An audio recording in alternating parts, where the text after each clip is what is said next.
Alrighty, greetings everyone, this is the Great Riek here, and I welcome you to the second to last stream of Final Fantasy XVI. I mean, we are literally at the end now, like, my god, I'm excited for it, like, we're concluding every single, character story we've got. We're gonna be doing every last hunt. And then we'll be reading with Hippocrates all the lore we've got. To the hunt board. Let's see. Got the Masterless Marauder, which I already read the description of. And the Wailing Banshee. But now we've also got the Grim Reaper. There's a saying among Imperial soldiers of Northreach Garrison. They're clear of the drowned tower.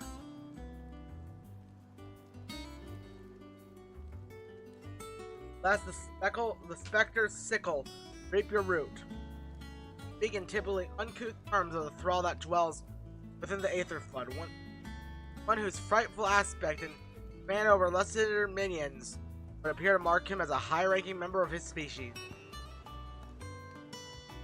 Knight of the Splendid Heart. Most pilgrims, holy capital of Oriflamme, pass through the Penitent's Gate on the road from the Royal Meadows. Of late, however, a knight in Shining Armor has elected to station himself beside the entrance. Any and all passerbys have bid the outlaw, one who led Prince Dion down the path of destruction, challenging them to a duel. That would be cool if Dion was a party member right now that I could take with me.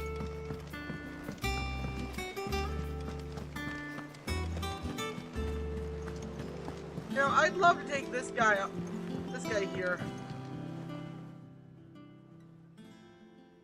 Ifrit, What's up? your resolve didn't falter. No. Oh shit. Though I continue to be bewildered by fate. That I should meet with my old tutor here. At the very end of the world. I should go talk to Mid too, see if that has anything. With all my heart. For giving me this chance. I mean, you deserve it, Thank Dion. you for taking You're it. pretty fucking awesome. Should like to look upon that flower once more. When I am worthy.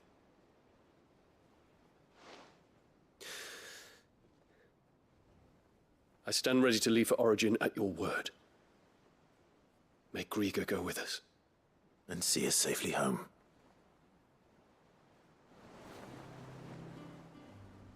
Courage, Ifrit. Ask about Origin. My decision is made. Carry you and your brother to Origin. That in the Lodge might live on an honor, not. No, I should not. Highness, or not. You said it yourself. The journey from which I may not return, and yet I am resolved to go. Ultima took much from me. He means to strip us all of what little we have left. He must be stopped. Ever the cost. He must. Thank you, Your Highness. As over hasty as your brother. Save your thanks for when it's over. I await your word. Okay, so he's not gonna be a party member. Oh wait, I gotta go up to go for the Alliance reports. Right. There's something about it. But everything has led up to this moment. We are at the literal end of everything. Fancy a look at the list, do you? Quick look. Alright, lines in the sand. Let's go.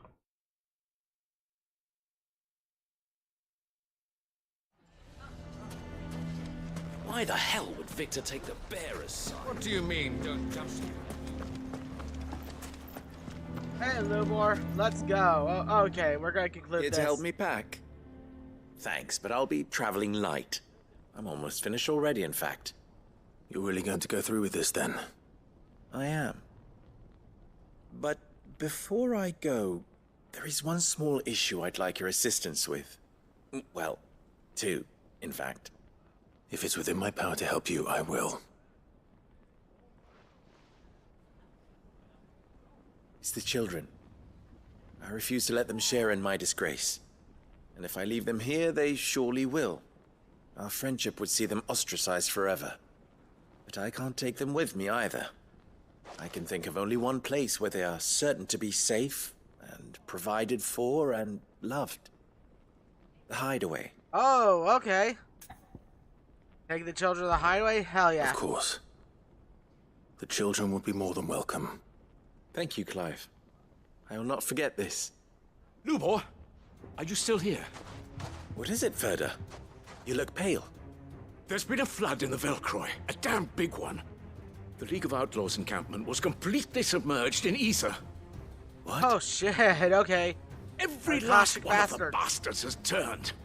And they're headed this way. Bandits are one thing, but Akashic bandits are quite another. The town guard won't stand a chance against them. We need to evacuate. There's no time to lose. They won't listen to you though, Lubor. You're Ferda, gather the men. The Akashic may strike at any moment. We must make ready to cover the townspeople's escape. Well, what are you waiting for? Yes, my lord. good old Lubor, even though he's ostracized. Clive, change of plan. The children stay with me for now. I need you to find Conrad and Natalie. Tell them to prepare for a full and immediate evacuation. Understood. Hell yeah, okay. I'll do what I can to convince everyone else. Wish me luck. Alright, Lines in the Sand Part 2, let's go.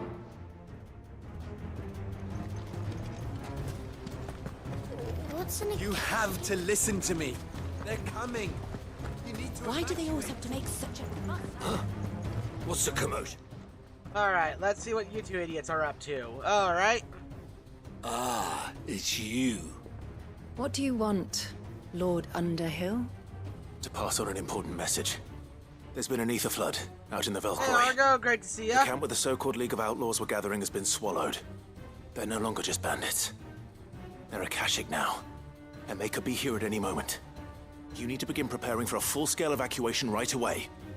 Oh, do we? And who was it who gave you this disturbing news, might I ask? Lubor, perhaps? The man spreading the same poison out in the square as we speak. Shut the fuck up. You may believe his lies, my lord, but we know better. No, you don't. But why would he lie about something like this? Some twisted attempt at revenge, perhaps. If he had not been unmasked, he may well have been elected our leader. A great honor for one of his kind. One he might well feel aggrieved at having been denied. Lord Underhill, forgive me, but it has become all too evident where your sympathies lie. Lubor cannot be trusted, and neither, therefore, can you. You guys deserve to You die. may not trust me. But for the sake of your people, ask yourselves if there is any chance that this is true. There isn't. You can be certain of that. Now be off with you. Yeah, you deserve to die. Come on, You're Clive. making a mistake. Draw your blade. It's no use. Words will not move them. Then we must find another way to ensure Dalamel's survival. You're right. Let's speak to Lord Ferda. Alright. So they won't listen to us, so we'll speak to Lord Ferda. You have to listen to me. Alright, come on. I think we'd better shut up shop. What's Lubor raving about now? Ah, poor Lubor. Alright, so Ferda, what do you have for us? Yeah, stubborn old. I mean, to be fair, it's how they were raised. Like, Good day, my bearers are lord. meant to be less than people. According to like the teach. Alright, An excellent I'll choice. buy that off. Go of with you. Gilbert. And Ferda, what's up? Lord Ferda, Sid, what's wrong? I went to warn Conrad and Natalie about the Akashic, but they wouldn't listen. They've convinced themselves that nothing Lubor says can be trusted. The bloody fools. Let Which them means the fall. town guard can't be counted on for support. But I can. If there's anything I can do to help you defend Dalamil, you only have to ask. I appreciate it. Sid! Further! I've been looking for you everywhere. Victor? I thought you'd Ah, left. Victor. Glad you I did. couldn't abandon a friend in need. And Blue Boy is in need at this very moment. Come quickly.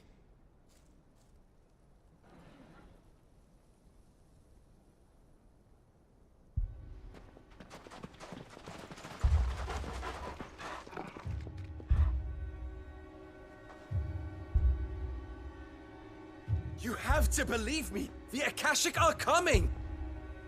They don't eat, they don't sleep, they don't tire, and they don't care who they kill. They're unlike anything that's come before. There won't be no parley, no mercy granted! We may have saved the town once, but this is different. I do not ask that you forgive me, but please believe me. Good on you, If man. you do not run, you will die. You will all fucking die!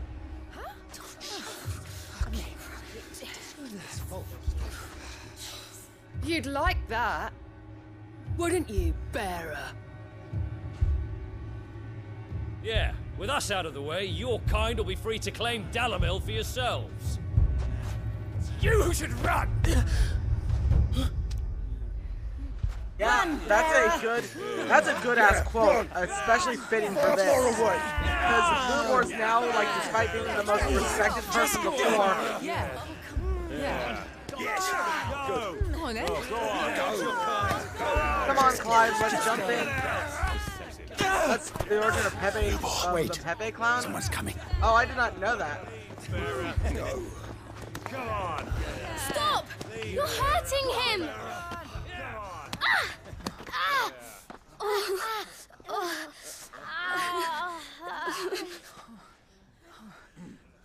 Aha, it's the children that stop it.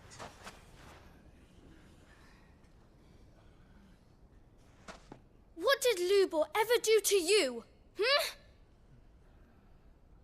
He solves all your stupid problems, and he keeps all The kids of you are speaking safe. fucking facts right now. Yeah, let them You cook. know there's nothing he wouldn't do for this town.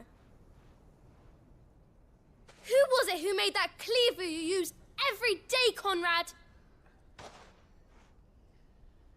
And what about your counting table, Natalie? Who fixed that? Whose men make sure the streets are clean so all your boots don't get dirty? Who spends all day, every day making sure things run smoothly around here? Yeah, these kids are spitting And none facts. of you I like ever it. say thank you. Ever. But did Lubor ever complain? Well, does he Excuse me. ever stop smiling? He keeps this whole place going. And you act like it doesn't even exist.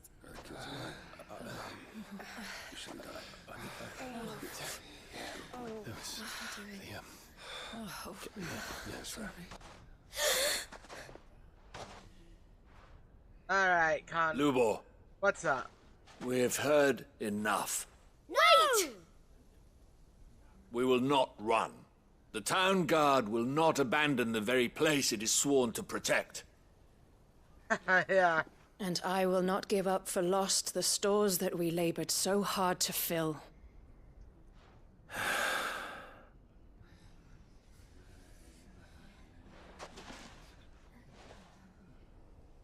So tell us, how do you propose we deal with these Akashic of yours?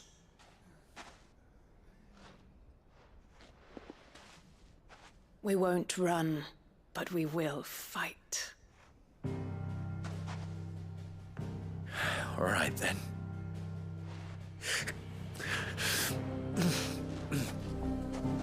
Fine.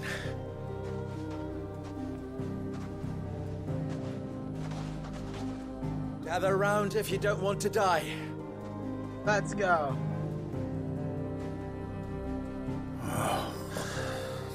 Yeah, they are. They see the world unfilled. Yeah.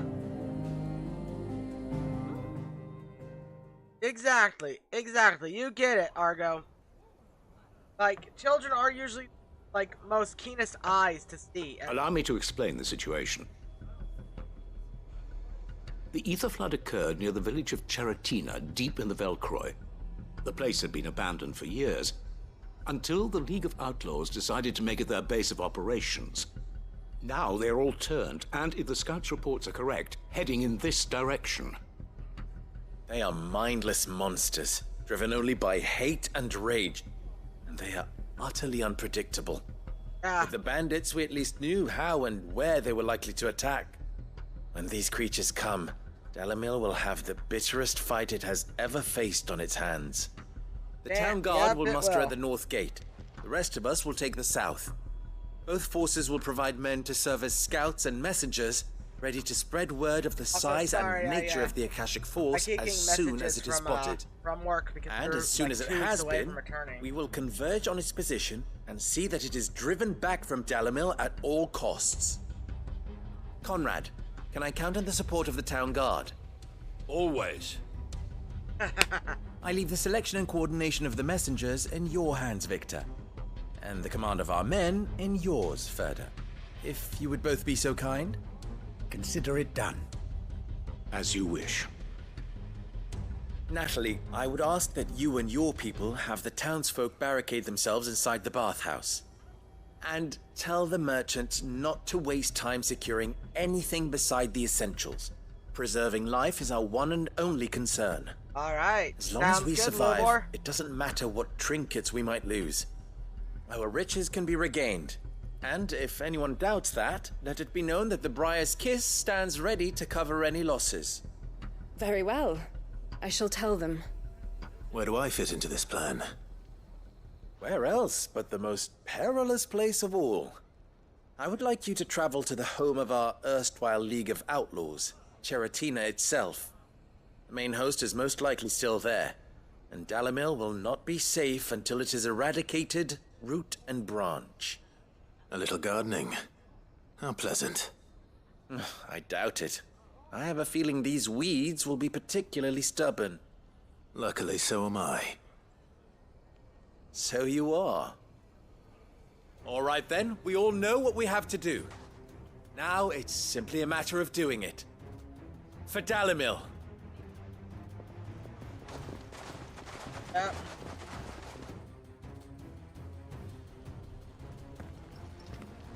Looks like everyone's ready. I'd better not keep them waiting. Now we're gonna kill some bandits now. Let's go. Good girl. Alright. Out to Dalamil. Oh, come on.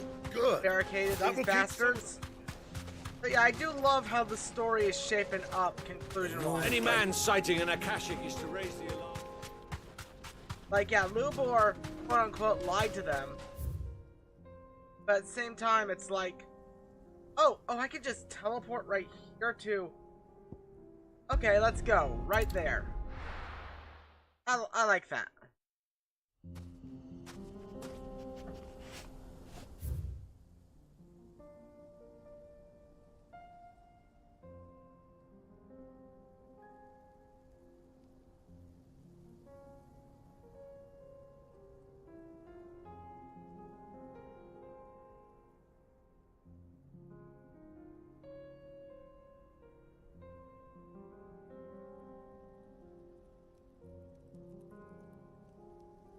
Alright, let's go.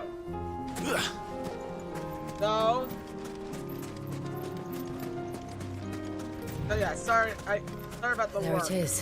work stuff. I flood. don't mean to be like, But what's waiting for us inside? I don't mean to be too distracted. I'm trying to, like, just keep a good balance right now, though. Oh. We can't leave a single one alive.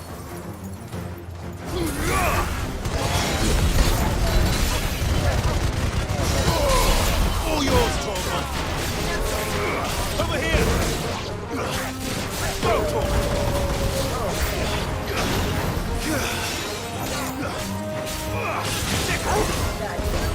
I'm not letting Farewell! Over here!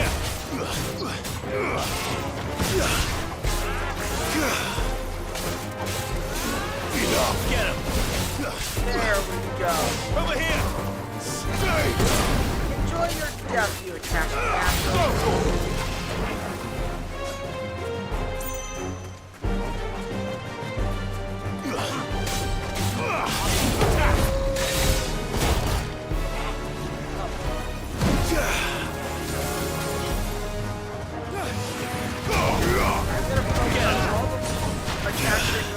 Non-big monster. Over here!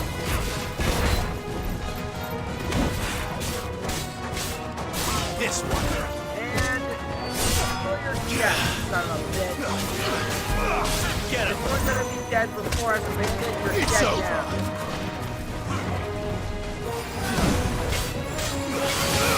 Go for it. Okay, that one was, yeah, catching up my timing. Okay.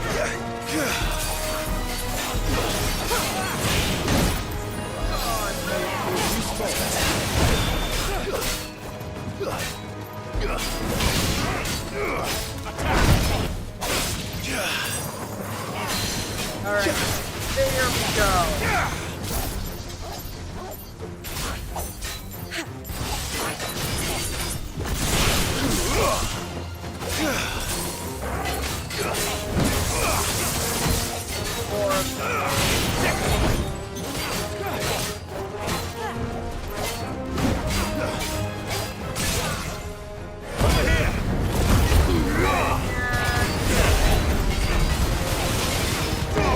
Get out of the sky before we start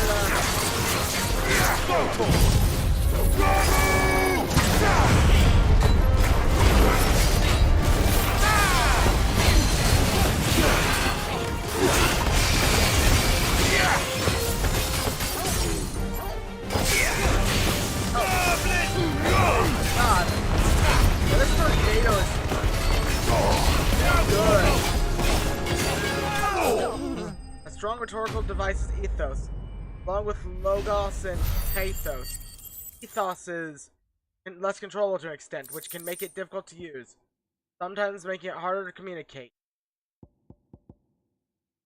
You're like full of the fucking wisdom today, Argo, and I like it actually. The I League is fucking love disbanded. it. I should get back to Dalimil and see how the others Like, fared. I know it's like textbook wisdom stuff, but it's still very fitting for this game, especially with the Lubor side quest that we're doing right now.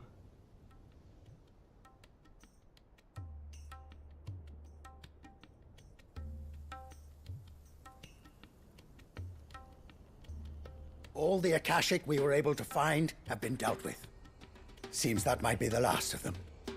Last of them here, perhaps. Lubor, Sir Clive has returned. Ah, okay, yeah, let's go. Clive! What news from Charatina? It's done. Root and branch. I knew you wouldn't let me down. Thank you, my lord. Friends, the Horde has been driven back. The Akashic have been defeated. And we need not fear the arrival of any more, thanks to Clive. Victory is ours. We bloody did it! We saved Dalimil. Let's go. Lubor, allow me to apologize. After all you have done for this town, we should never have doubted you. This whole quest But is just we making did. the townspeople eat crow. And for that we I saw, are like, Natalie's truly design sorry. a lot. We only hope that you can forgive A us. lot of the Dhalmekian We people need look you, Lubor. so good. Dalimil needs you. So, if you would still like to be considered for the position of mayor, you have our backing. Hell yeah. You do remember that I'm a bearer, don't you? We do. But that is not a stain on your character. Development. It is a stain on ours. We thought only of what we perceived bearers to be, not what you truly are. The man who saved Dalimil twice over. I see. But I will only accept your proposal on 2 conditions. Name them. Yeah, exactly. Firstly, exactly, yeah. that you will both do everything in your power to rally your people to my cause. If the Town Guard and the Merchants League do not accept my leadership, it will be doomed from the start. Unity is the key to defending Dalimil, and I do not doubt that we shall need to call on our combined strength again. When that time comes, I will expect us all to pull together, just as we did today. Of course. You have our word. And secondly, you will accept that if I am to lead you, the mistreatment of bearers must end here in Dalimil. Any bearer within our walls shall be afforded the same rights as any other citizen. Good on you, They will Libor. not be judged by what they are, but who they are. As we failed to do, and came so close to losing everything. We agree to your conditions. And we have only one in return. That you continue to work for the good of Dalimil, as you always have. But yeah, I just love how everything Condition here. accepted. Like I was speaking about this last night, but I love how everything is just closing up so well. Well then, it seems my Like, they don't mayorship is just all but bog confirmed. this all down with the end Do I game. get some sort main of special story. hat? Do I get some sort of special hat? Oh my god, Lumor. But like, everything is just wrapping up so well without being shoved into the main story to make it filler in the main story. It's side quest stuff. How fickle fate can be. Not so long ago, I had resigned myself to leaving Dalimil in disgrace. And now, I find myself her leader. Here. For everything.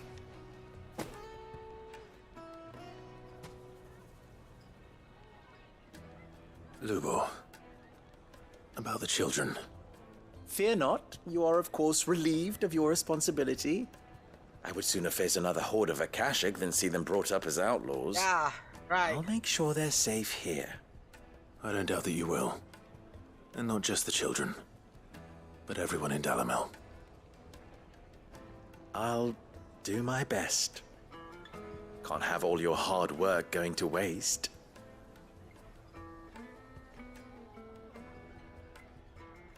So, quest complete, and oh, I get the last thing on my fucking oh, the kids. Hello.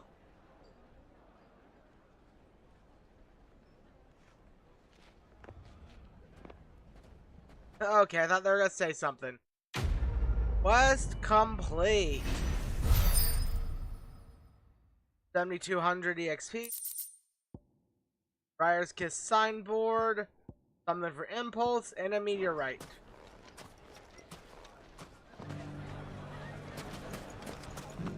So, let's see, where's the next thing? Oh, in Tabor.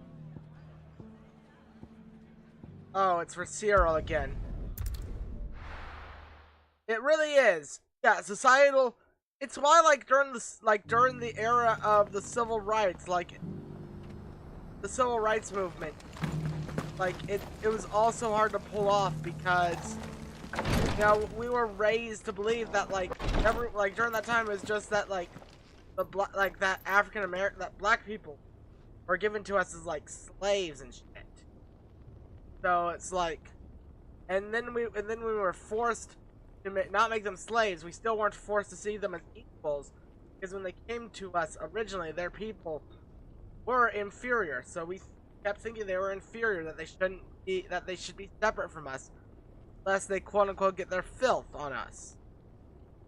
And it took so long that hell, we still have some societal prejudices today. Just look at, like, God, I hate to say it, but like, look at your local police officers and shit. Like, the prejudice there is fucking wild.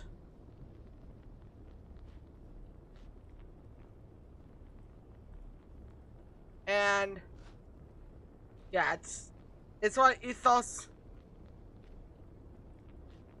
is hard to maintain. Like, Lord just hard in Marquis, general. If you have a moment. What is it, Cyril? One of our brethren lately journeyed across the strait in order to pursue a new avenue of inquiry in our ongoing investigation. Oh? He sent an owl some while ago, but we have heard naught from him since. Was he surveying another fallen ruin? No. The object of his study was a savior cult that has arisen in Ash in recent years. We believe it may have some connection to the Circle of Malleus, an ancient religion that worshipped Ultima as its god. By gaining an understanding of this new faith, we hoped to learn more of the Circle's original beliefs. And so you sent one of your brothers to Ash, a continent teeming with orcs and Akashic. Fully cognizant of the risks, yes. I entrusted the mission to one of the most able of our order, the Third Chair, a master of the arts of combat and survival both. Well then, okay. Though he has been silent for some days now, I have thus far refrained from sending any others in search of him, lest they be lost in turn. Yet, it seemed only right to inform you of the situation, given your unique experience of the perils of Ash. For as you so earnestly advised me, it would not do to abandon a man to his fate. Ow, okay. When he might yet be saved. Ah, so we really did get to him. Go to Sid's It would not. Go to the Third Chair aid. But Ash is a big place. Can you be any more specific? Perhaps.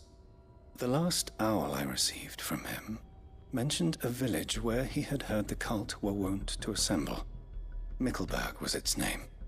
It lies in the southern reaches of Waloed. If aught ill befell him, I expect it did so there. Right. I'll see what I can do. You are much too kind, my lord. Go then, with my hopes, and may the Firebird's flame ever burn in your heart. I like how everyone wants to go to Alud for some fucking reason. If this new faith really is an offshoot of the Circle of Malleus, then... Let's concentrate on finding the Third Chair first, shall we? Let's. So, first thing first, we're gonna go all the way.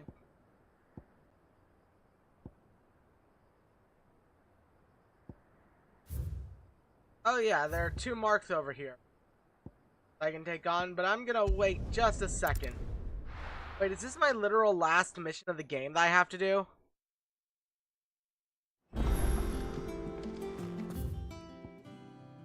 Oh, I've got new stuff, hell yeah.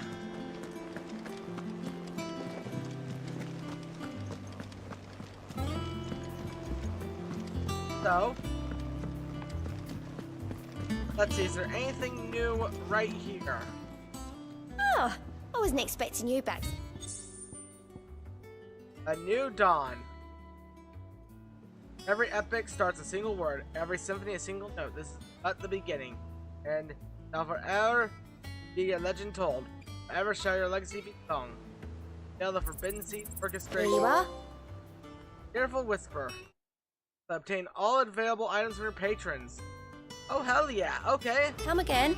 I may have more for you. Oh, do I still have any more Alliance report, Scout? How are you doing? Quick look. Oh, this Seen is enough? my last quest. And I can do hunts.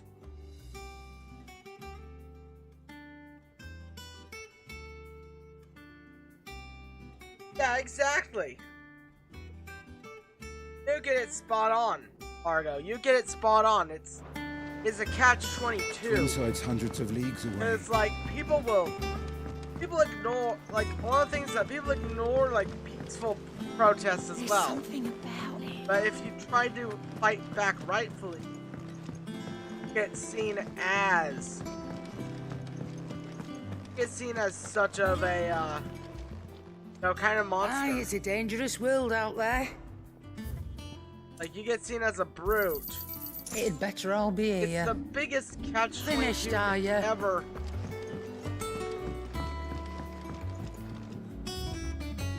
Alright.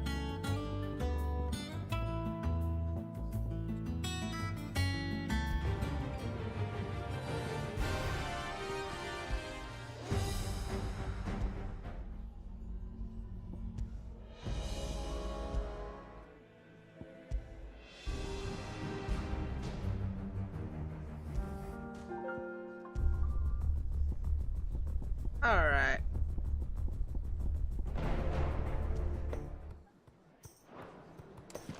Good bones. Let's go. And let's take a look at the missives real quick before I go. And I gotta go and use the bathroom after this. I'll be right back. A hideaway welcome. Ada seems fond of the silver bow we gave her. So much that she's been taking a set in the top of Bellish dress. To hear her tell it, the rascal kicks something fierce when she does too. Sounds like we have another fight on our hands, and none too soon. I can hardly wait to teach our newest little curse break everything I know.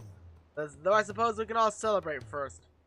Don't need to get ahead of ourselves now. Yeah.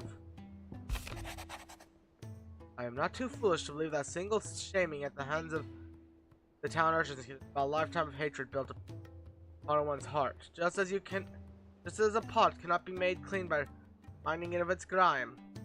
Takes effort, persistence, and more often than not a stiff brush and a bucket of lye. But more than that, it takes time. Fortunately, your courage and leadership has granted us just that. We must now decide whether to embrace or waste it. A wiser man once said the night is always darkest before dawn.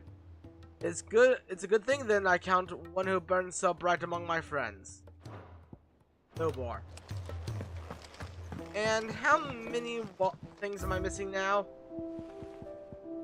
Alright, the Briar's Kiss signboard.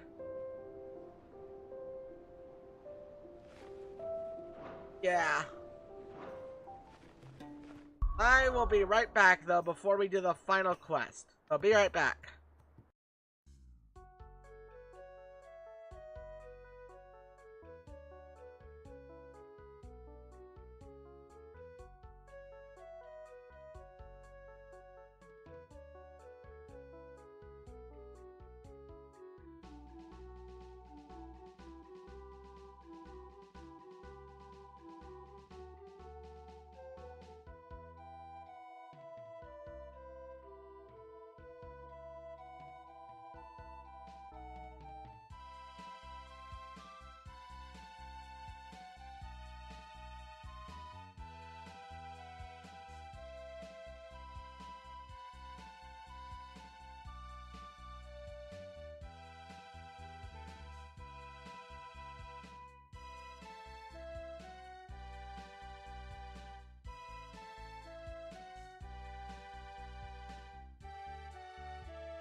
Alright, I'm back.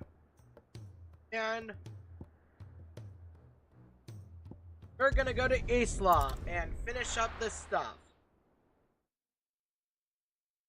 We've got a town.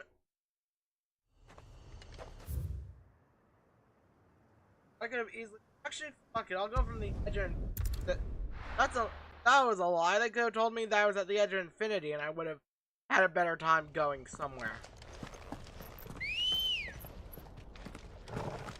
Alright, my trusty chocobo. Fly, Ambrosia.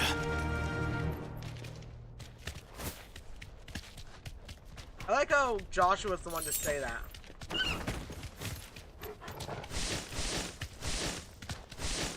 I like that when something's the Deadlands, it's just absolutely the Deadlands. Not like, oh, it's half the Deadlands. It's just... This place is so dead, you can't get anything through to it. Like, no magic.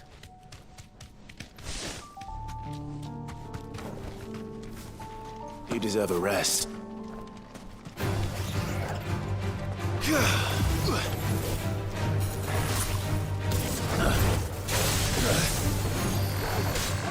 Nice try. Okay, leg is right here, but you can kill it.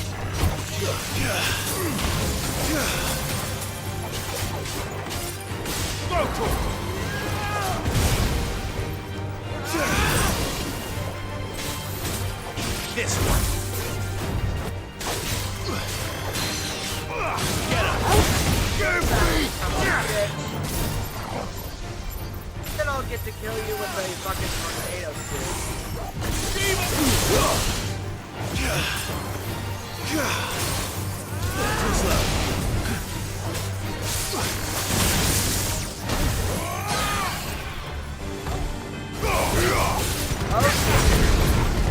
It's all come together now.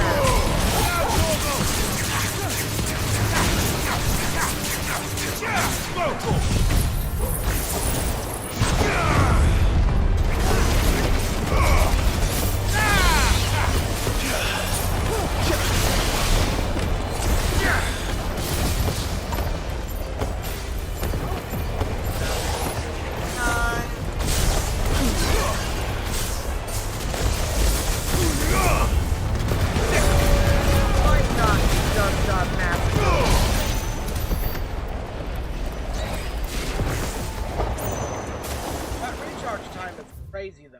Holy crap though.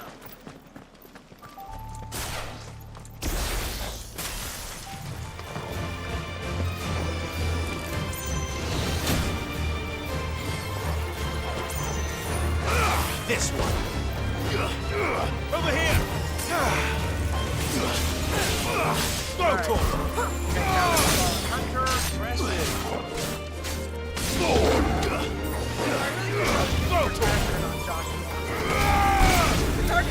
farewell.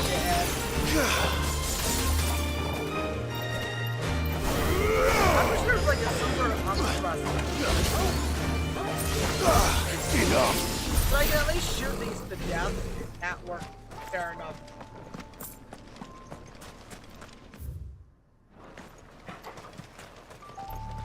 Alright, so they're in the ruins here.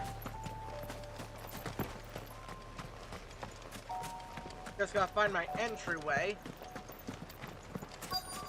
Might this be Nickelberg?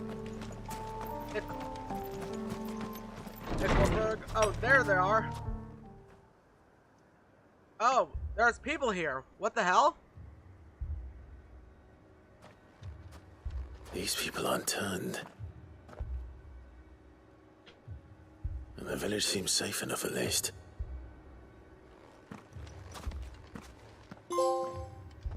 Here be Rosfields. All areas on the world and local maps? Oh, okay, hell yeah. What is going on here? Ah. Did you, too, heed the call? Heed the call? No, I came here looking for someone. To be honest, I wasn't sure I'd find him here. Let alone all of you. Is that so? What are you doing here? Is this where you live? It is my home. The others, they heeded the they call. heeded the call. Yeah, look at this You graph. keep saying Yeah, pretty much. What do you mean? They came here to perform the rite, just as King Barnabas instructed. All followers This village of the is their Circle of Melius. altar, Okay. where they shall cast their souls upon the gentle waters and give themselves to the Lord. Give themselves. Oh, Lord, cleanse us of our sins. Let us be reborn. So we found a in your Jonestown. loving Okay, arms. that's fucking great. Free us from the torment of this mortal realm. They want to be saved. Forgive me. But did another foreigner, like me, come here? He was probably wearing a cowl. You mean the traveler from Stone? Oh, okay, Yes. so He's staying at my no house, fighting. Okay. toward the Not yet, rear at of the least. village. Thank you. If you don't mind, I'll go and greet him. They seek the same salvation Barnabas did. Bring us salvation. At least the third chair still lives. Let's go and find him. I mean, yeah. Good news is that we don't have to fight in this town. That's quite a rarity, I may say. Oh. Okay.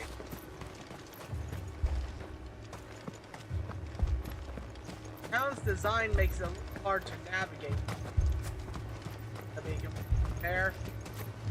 I still find it funny that I got a cartographer skill just by entering this random. Like, got the cartography.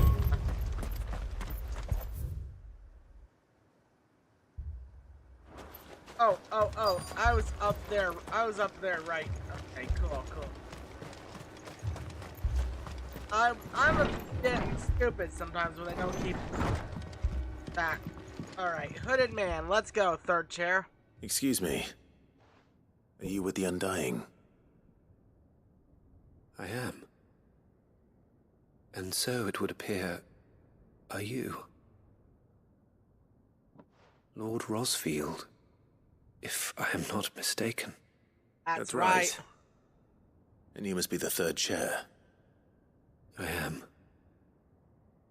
Cyril was worried for your safety. He sent me to find you. Then I must apologize. They probably I did not mean to trouble the they know bearer that of you're the burning quill. If they knew that you were Mythos, Much they'd less probably you, ask you to my Lord like. Marquis. They'd that probably you force had you to try failed to to become one with report. Ultima. But you there a gotta keep reason a for low that? profile when you're smart. I came here to study the followers of this new faith. But the more I learned of them, the more my own faith began to falter. You have seen them at their prayers, have you not? Oh. They devote themselves to the veneration of their Lord with a fervor I have never seen before. Oh, God. Praying night and day that they might be rid of their wicked wills and reborn in their Saviour's light. Not that they might be granted respite from their worldly woes, but so that they might continue to serve him. Serve him with all of their beings. I, too, swore to devote my life to the service of my Lord and Master, but this... 'tis different. It is more. Oh, goddamn. Okay. And so I would see it through to the end. See these people safe, that they might achieve their dream. That they might do their duty to their Lord. Even if it should keep me from doing my duty to mine. You do you're a understand psychopath. what their dream is, don't you? I do, my lord. They would cast aside their wills and become akashic.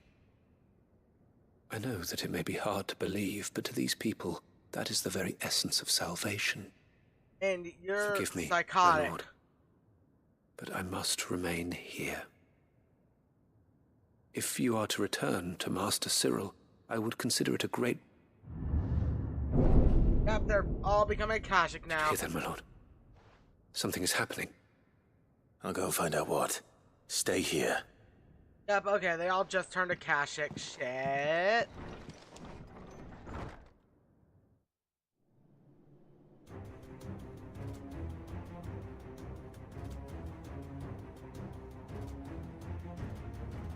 An ether flood. Oh no. There must be something I can do.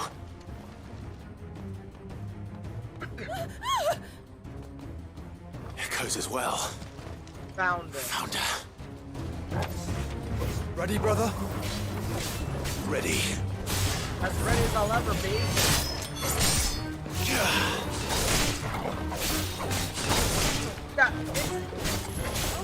that's actually a very apt comparison. The Doom of Faithful. This really is like, just like the Doom of Faithful. And how they are...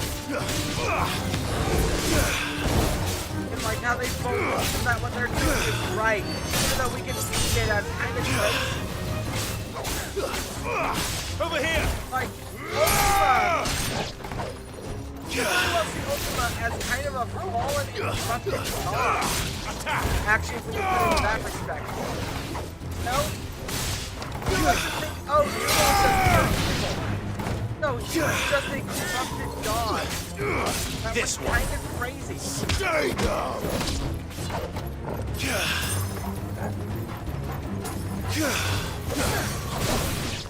Okay, what's next?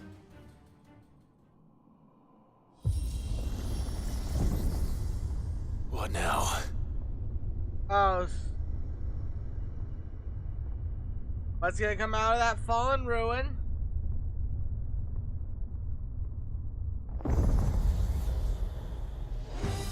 Oh shit, a new Titan! Or a new Iron Giant type. We meet again. I've killed your kind before.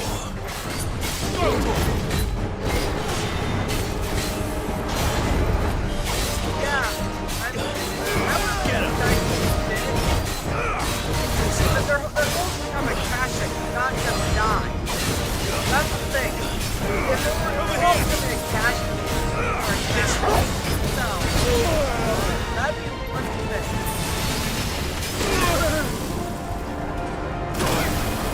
I am not doing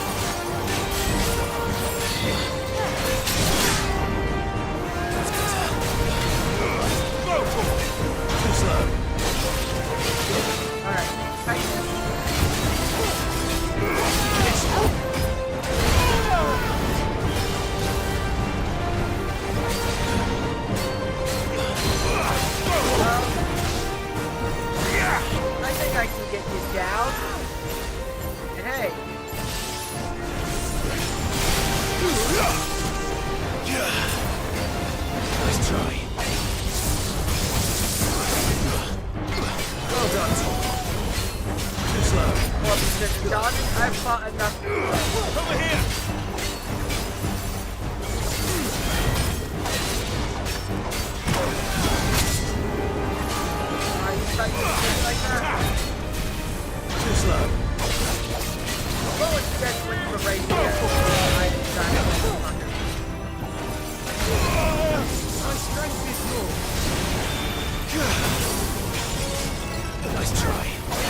It's great to see you, my dude. How you doing?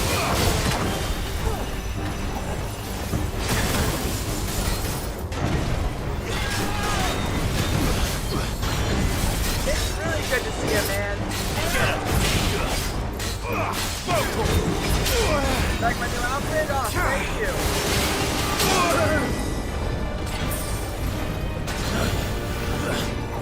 Thank you, man. I found this shirt that finally fits me again. I've lost about like 20 pounds since you last saw me, so since you last saw me, and I'm feeling really happy about that. But man, it's good to see ya.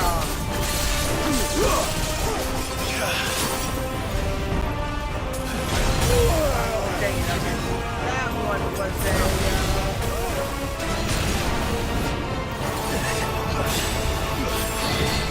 This one.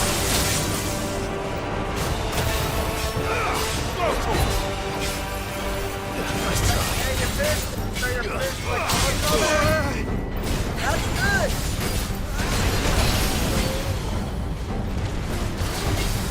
Yeah, this one. Yeah, I missed you. It's great to see you, though.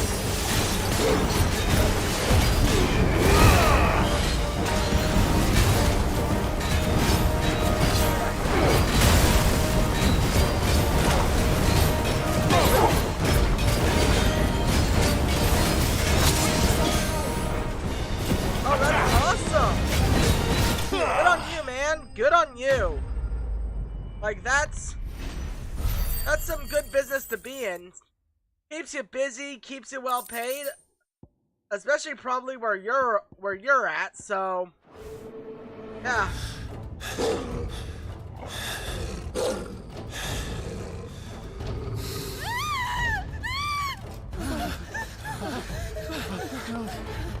Oh, a fallen hunter right there.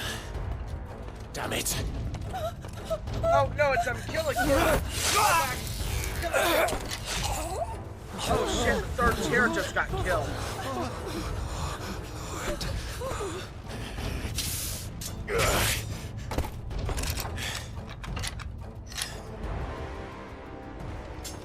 Don't you die. Come on, speak to me. Ah, shit. I had to save them, that they might have a chance to find true salvation. By devoting themselves to the service of their Lord. Oh, that's cool. Just as I did, when the Undying plucked me from the gutter and gave me a cause to believe in. A duty to serve was everything to me, and I would not deny them that fulfillment, even if they must become a Akashic in order to achieve it. Oh, goddamn. Forgive me, my Lord Marquis. I did not mean to trouble you with this. My findings. Oh shit, another thing. Are we gonna get Could you deliver one more them thing for to our room? Master Cyril for me? Of course. Your duty will be done.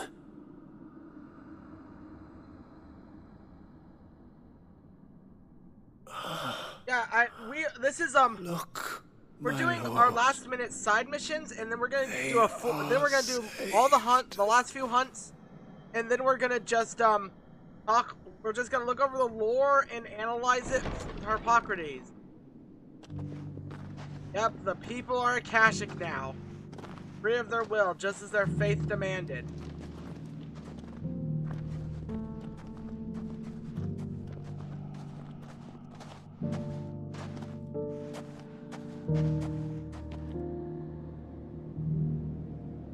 But yeah, we're in endgame and we've just done the last mission that's available to us.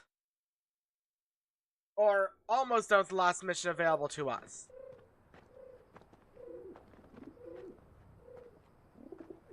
Sometime later. They are saved. Founder. I should get this report to Cyril. You should. I should buy some Welcome, welcome. Because... Of course. Actually, do I Here, have the orchestral take a look at my score? wares. Yes, Take I care. do. On the Shoulder of Giants. Let's go. Sadly, there's no achievement or anything for it. About 2 weeks actually. It was 2 weeks before 16 came out. Cause yeah, it was like it was like 2 weeks because I was gone. Actually, no, it was 9 days. You're right. Nothing personal, Ultima. My Lord Marquis. Yep. Welcome back. Yeah, we I'm finished. glad to see you hale Finished and whole. 15. I met with your third chair, yeah, Cyril. we finished 15 right before He I bade went me on deliver his vacation to findings to Florida. you. Right. The Mickelberg report. Thank you, my lord. He remained in Ash? He died protecting the villagers from an echo. I buried him in Mickelberg. I'm sorry that I couldn't save him. If you could not save him, no one could. The villagers, they were believers in this savior cult. They prayed to their god that they might be unburdened of their wills. Then an ether flood came. Their wish was granted. And their wish was granted. Your brother sacrificed himself that they might live, even knowing that that life was death by another name. Then he perished Yeah, I defending know, right? liberty. They do look like Assassin's Creed The characters. heroes and That was something that crossed my mind when I first saw them. for the right to choose how one dies is no less sacred than the right to choose how one lives. Sid would agree. He wanted to build a world where people could die on their own terms. A noble ambition. To die for one's cause is the most perfect expression of one's faith. It matters not how misguided others might judge one's decision to be. Only that the decision is one's own. That's right. We live according to the teachings of our order. We believe in them. We protect them. And yes, we die for them. For better or worse, that is our creed. Yep. But he didn't die for your And creed. our Sid died at the beginning of the game. He died to and, save them. Our main character, You Claude, still believe that what he did was right. died at the first. I believe. So Randy, for context, Sid Telemon, the Thunder God in this world, much like Tactics Sid. Yeah, he died in the early. He died at the first quarter of the game, and Clive adopted the moniker of Sid as to be a savior to the slaved people known as bears of this world, and to as a name to live under to destroy the mother crystals. That he believed it was. We of the Undying are not slaves, but willing servants. And this was his will, the ultimate expression of it. All right. I'd like to know this man's name, Cyril. To know the names of all the Undying who've fallen in the line of duty. They died serving my house. Yeah. It's only right that I remember them. That is my duty. Of course. I shall fetch the Book of Martyrs at once. Oh, they even have a book for that? Oh my god, okay. My lord, it has been, and shall ever be, the greatest honor of my life to serve House Rosfield. Though our duties may differ, yours is no less important. I pray with all my heart for your success. And were they here, I have no doubt but that every one of my fallen brothers and sisters. Yeah, this time our story, instead of feel the saving the same. crystals, is about destroying the crystals. Because the crystals are what the god Ultima wants to use to control people. So... Oh, we got more orichalcum! Hell yeah. Okay, so we need one more thing of orichalcum. The Clayhearth signboard.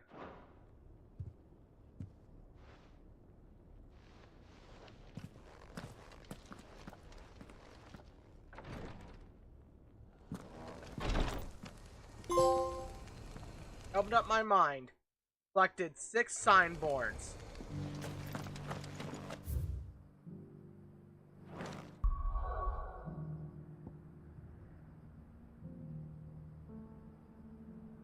Is that really the last, honest to God, last side quest? Okay.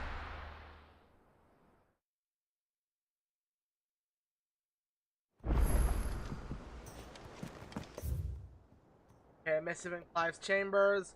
Your stuff. Oh, Harpocrates. Can level up. Let's go. Let's go. Can we max out Lordsman Harpocrates?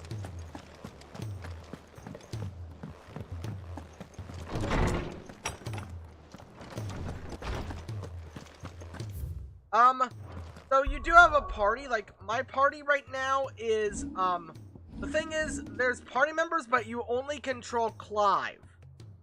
Clive is the only one you control, straight up, unfortunately. So, like, here's my party. It's, Clive, our dog Torgal, Clive's, lover Jill, and his brother Joshua. So, yeah. I was wondering when next you'd visit. You have the I have 1,000 a few tones. new notes that might interest you. Also, I still love the little, like, sprites that are here. There is Sage a rather for the fascinating excerpt ages. I've been meaning to show you. Oh. Ah, this is gonna be good. You wish to study the tomes?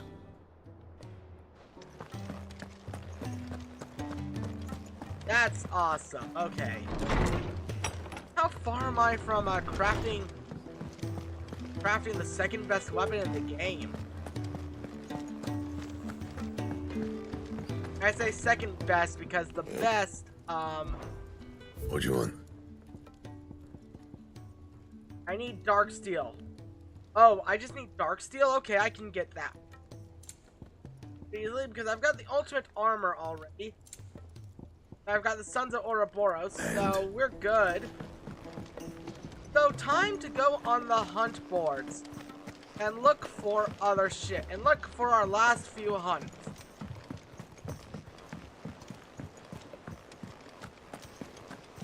Because once we have those hunts done, we'll be Gucci. Absolutely Gucci.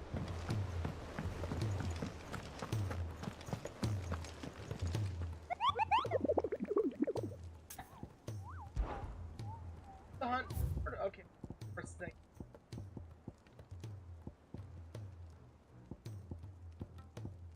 Alright, so we're gonna go to Sandbrick first. We're gonna deal with the Grim Reaper.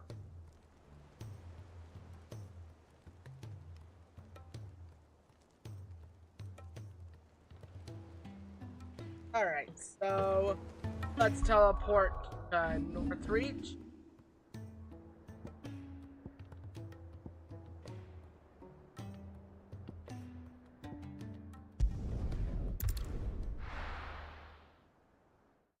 East of Westwatch in Stanbury.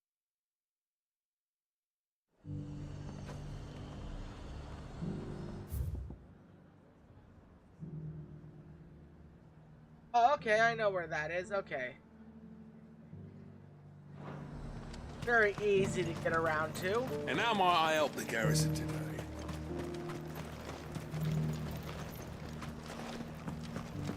No, ultimate weapon is... The ultimate weapon is New Game Plus, and in order to forge it, you, need to upgrade a purple weapon. And it's only available on the hardest difficulty, Final Fantasy mode. which is only available via New Game Plus. So yeah, ultimate weapon is a 700 attack blade, which is a lot different from the blades of other weaponry, which the highest before it only goes up to 400. They got to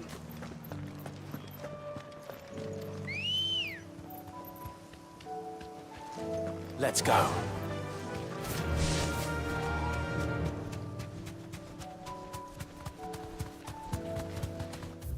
Silver Lobo. We don't need to really fight anything aside from hunts now because we're pretty much just high enough level.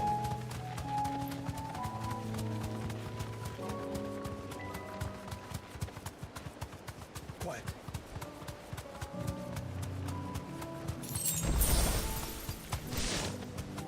These guys really want to fight us. I hate that.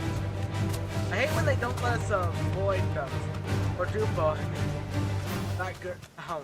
I feel like that's a reference I'm missing.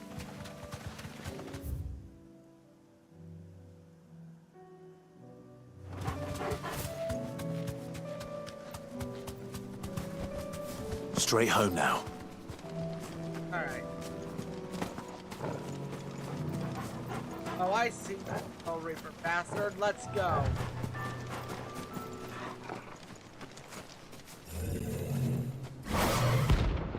Prince of Death. Rank A.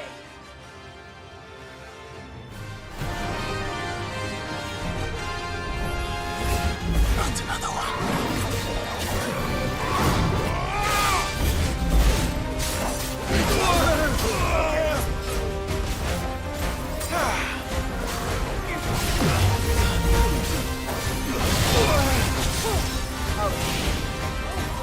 They have sort of foggy area.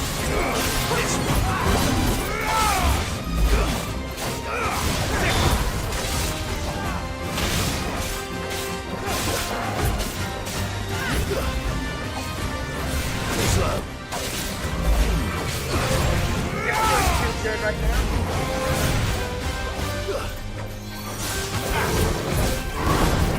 Alright.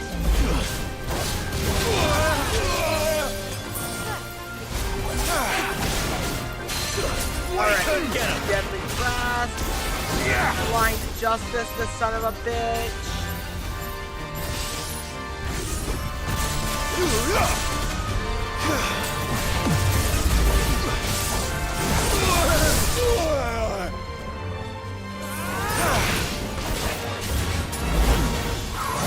There we go.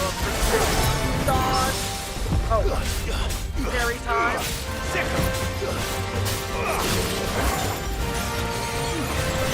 Okay. That's better.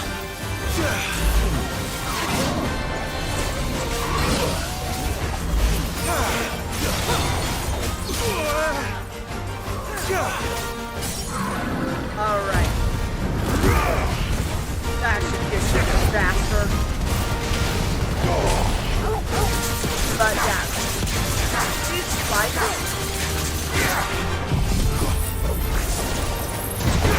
I mean, yeah, the wolf is defensive. Although we know it's like a portal.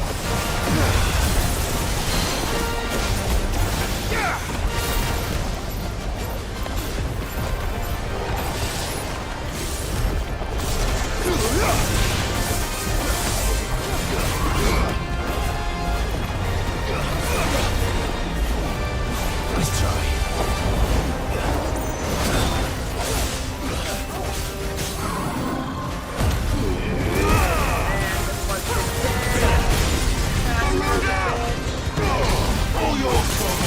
More gouging, because why the hell?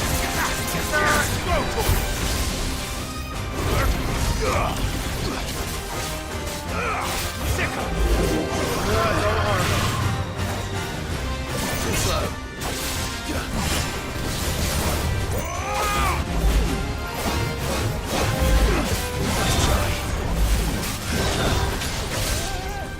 That was a powerful attack. I probably would have killed him. I didn't. Nice try. It's all ready. Slow. Alright, the dodging is so good. Over here! Nice try.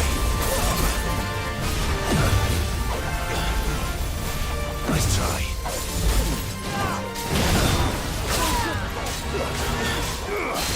Alright. Give me! Yeah! More of you to die. Let's go. But yeah, the dodge. Yeah, the wolf is friendly. Nice try.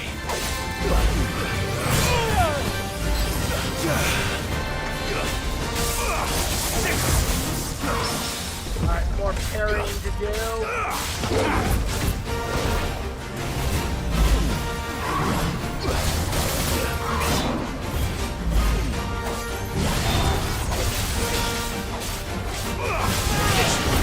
God, I would love it if Clive was in Kingdom Hearts 4 and like he just was like, oh fuck this.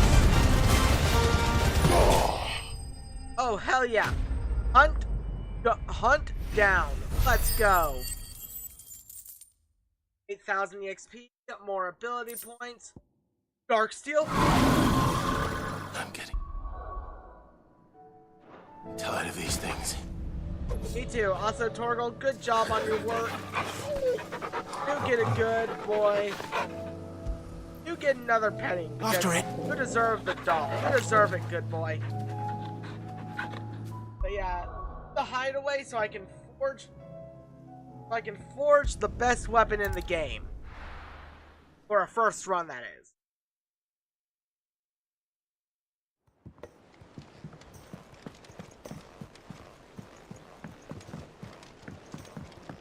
One that has been teasing me forever. So what do I owe the honor? Honor What do you want? is I get to forge this thing now. No scratches, alright? Half past twilight. Craft the legendary sword Gutterdammerung. Anything else?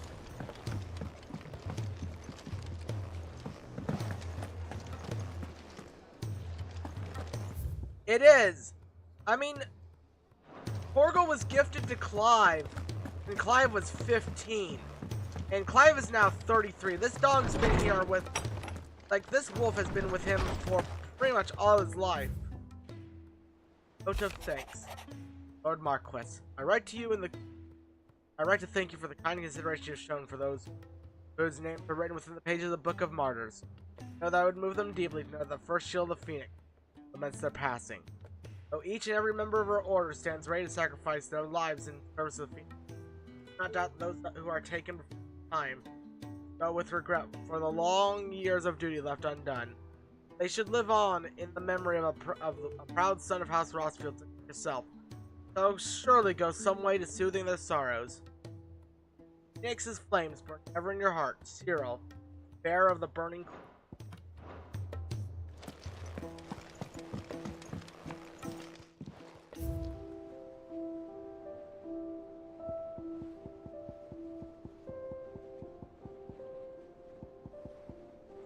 I am literally missing 2 and I don't know where to get them.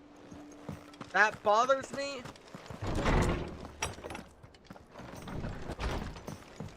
To no end. I wish I could just teleport to the points I need to go. But, hey, it is what it is. But Randy, I'm glad to have I'm glad to have you back, Randy. It's been quite a while. And it's always just good to have someone here. That's been here for like, that's been here since like 9 freaking games. Alright, so, Pertinence Gate and Sandbreak. I'm using a hunt guide for this because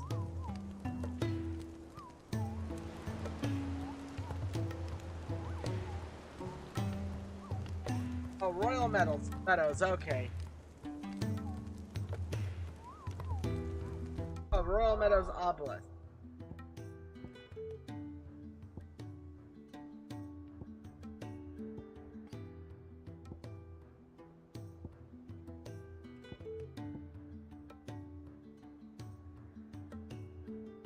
Wait, Royal Meadows has an obelisk I didn't discover? What the fuck? Maguri ate too much candies.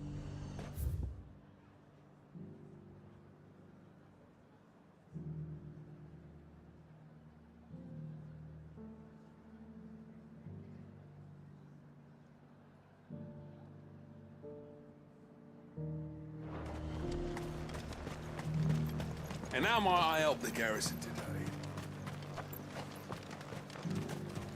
Yeah, I like that the Boogles in this game have a red pom-pom on their head. And what can I do for you? It kind of helps them. Excellent Actually, I'm gonna choice. sell my other Welcome. stuff, 'cause it's not like I need the money right now. Or not like I need to hold on to things for money. That's the best I can do. I doubt you'll get more than that in the capital. Thank you. And there we go. That's the best I can do. But yeah, I've forged everything I can for this game. So my damage is gonna be damn good.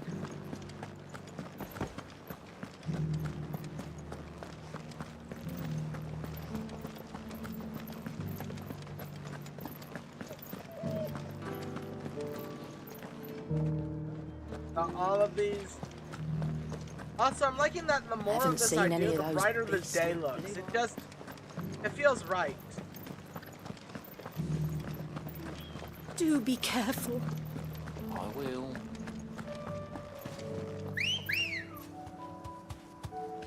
Alright. Let's go.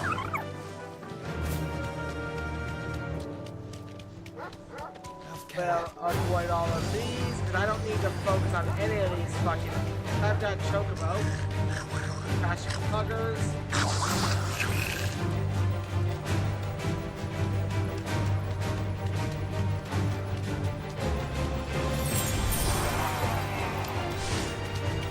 Really?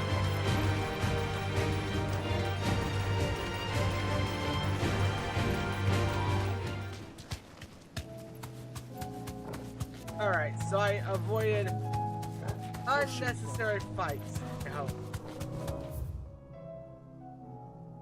Not in this game, unfortunately.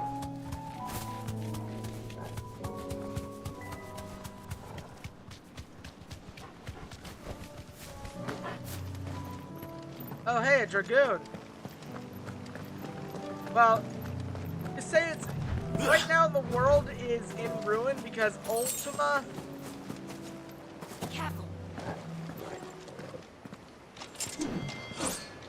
Oh, hello, you. Knight of the Splendent Heart.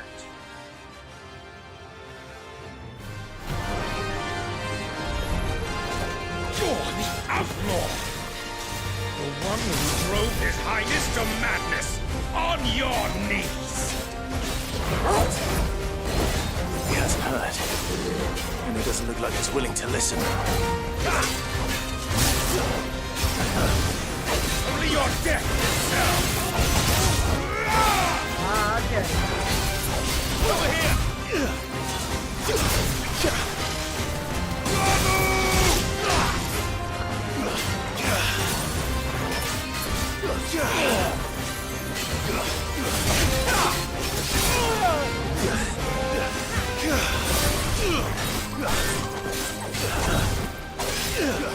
Nice try. Alright, so we've already got it down. Also, holy crap, I've got a good chunk of his health already with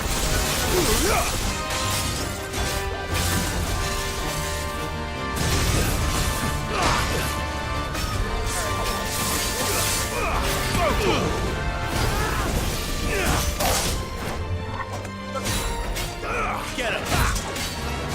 I needed that. Get on my page! Too slow.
There we go. Assisted finish.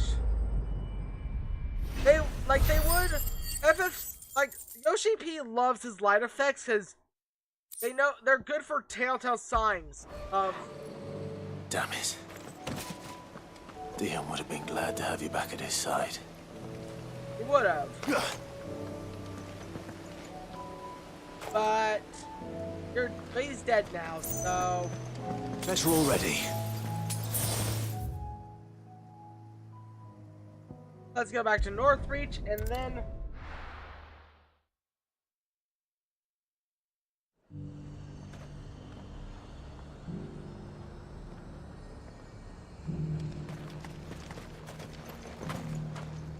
And what can I do for you? We're gonna restock our potions. I do like a customer who. Oh yeah, we did unlock.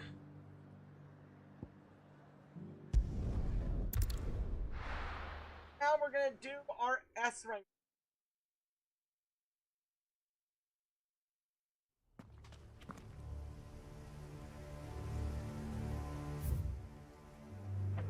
Because it's literally right by fucking thing. Like, look at that fucking behemoth.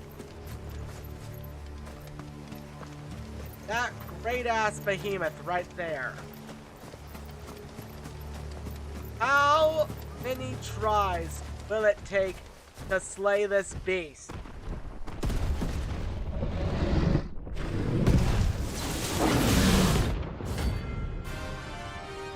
$20,055 renown.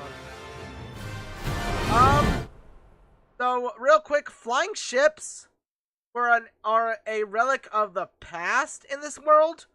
Like, they used to be a civilization known as the Fallen, but no one's been able to make a flying ship since the Fallen were destroyed. Mainly because they relied on magic, and there's only so many crystals you can use. Because normal people can't use magic. Only bearers are able to use magic, and if you're a bearer, you're considered an inferior. Because you're a blight to the gods. I'm with the royalist guard dogs. Quite a specimen it is too.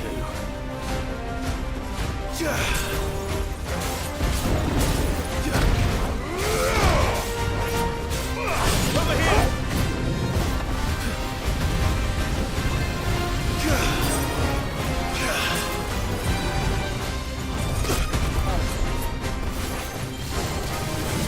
Let's try.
Guess we're all ready.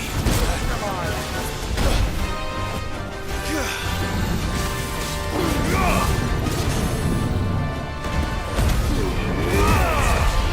Alright.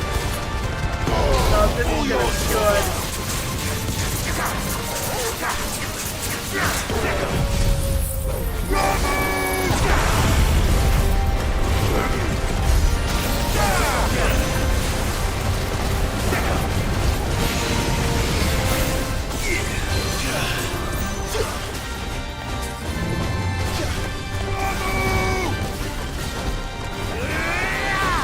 I like that little freeze frame.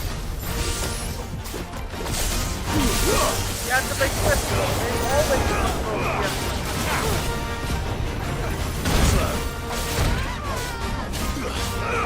This one. Rain of fire. Okay. Nice try.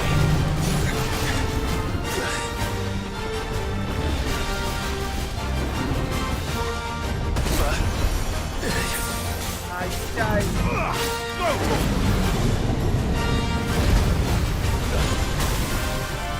Alright, that timing was off. Too slow. That's better. Bad timing on my part. Get him.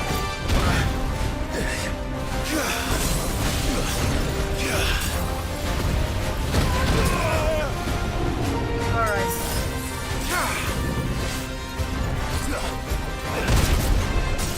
And the limit break time again. This one. Okay, I can't.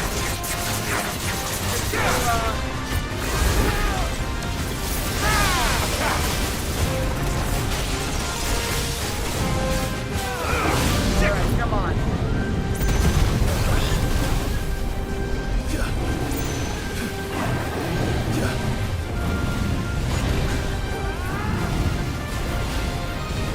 God, every little thing, I swear. Alright, you are dead.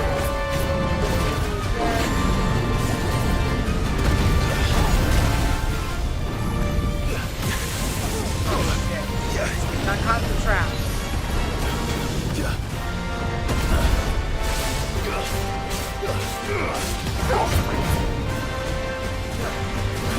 Rain of fire.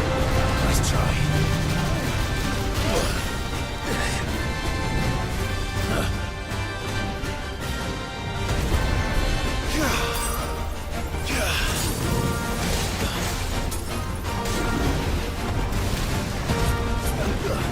Oh, come on.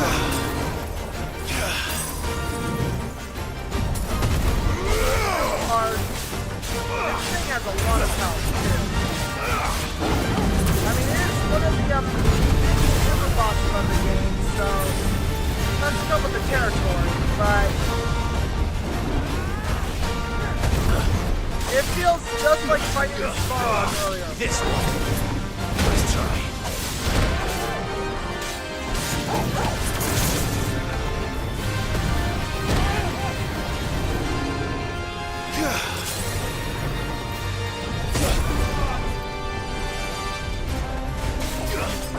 Over here! Nice try. Alright, pull you the fuck down. And admit you die for me. God damn.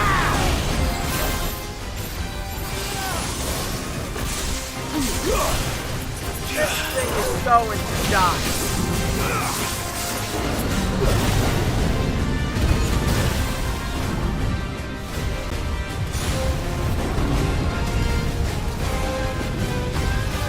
Too slow. There we go. Apocalypse.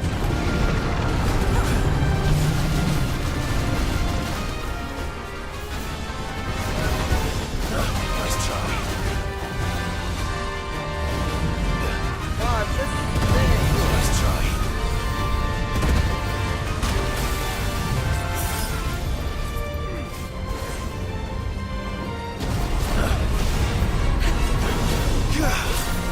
That was was a nice attempt to make it. Unfortunately,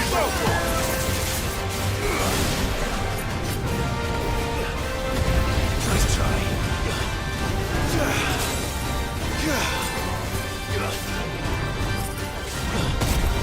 unfortunately, we lost somewhat of a master.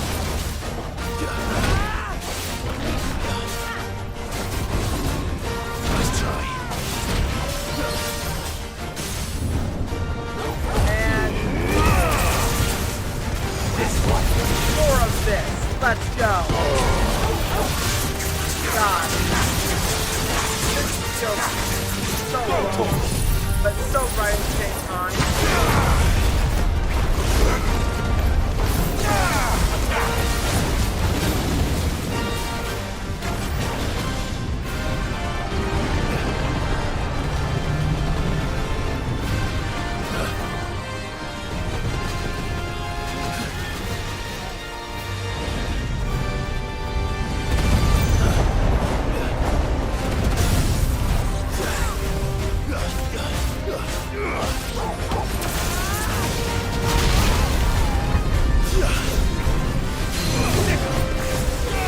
Alright, now we can get everything right. So, you apparently can't stagger break the Apocalypse ability, which...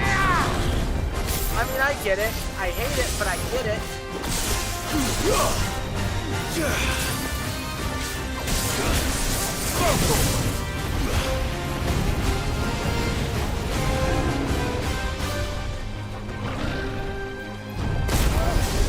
Are you trying to get me like that again? Nice try.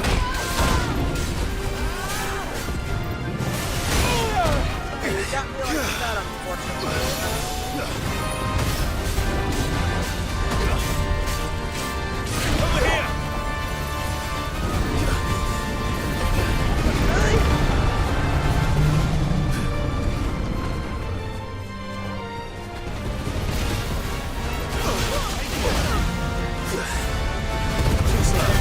Nice try. Oh, good. That's better.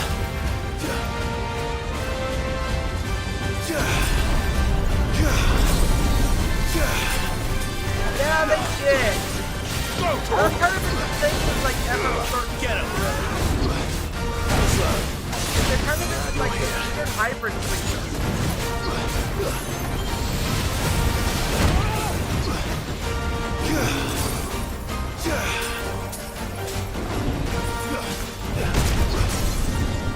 And God, I feel so. Hell yeah! The last S rank has been slain. Oh my God, is that gonna be a level up?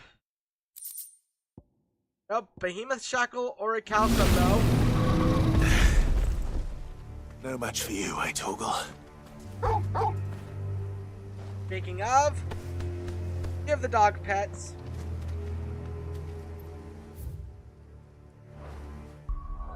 And we're gonna go back to the hideaway. Because, you know, fast travel is the best way to travel.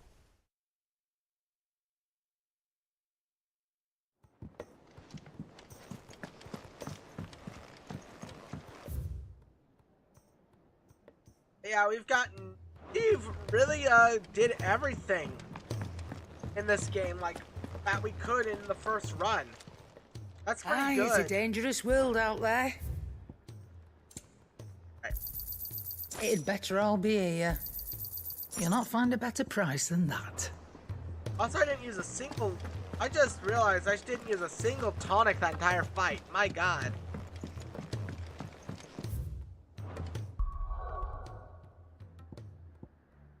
Alright.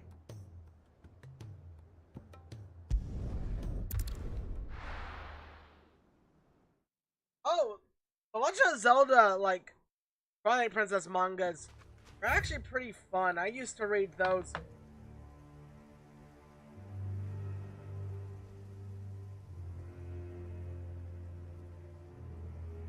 Alright, back to Garnick.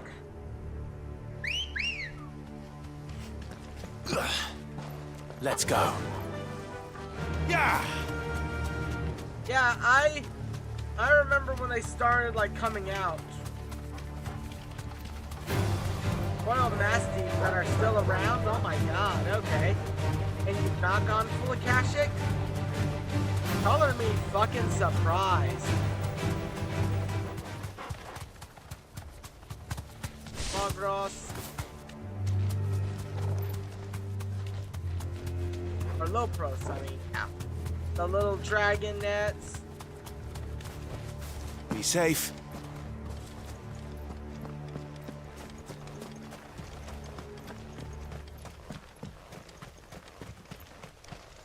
And Ismaluke. A rank. Oh, it's another harpy. Okay. Harmon's madness lives on.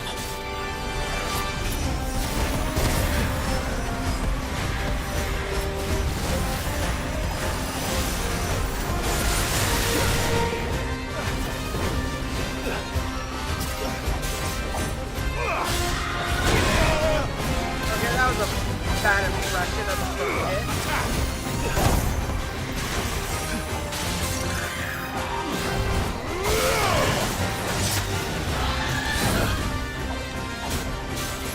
Get him!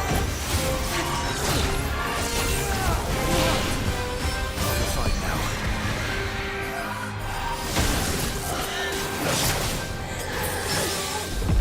Yeah, okay, I'm gonna parry the shit out of him.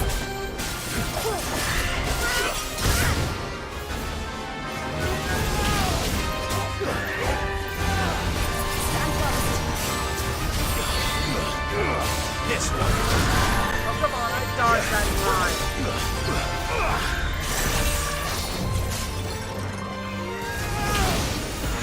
Too slow.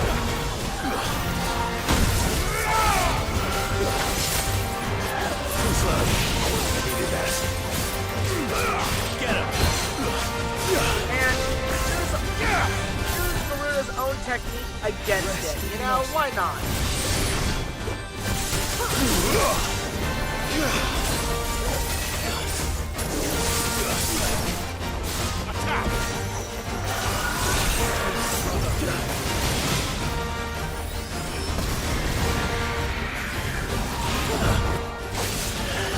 Nice try.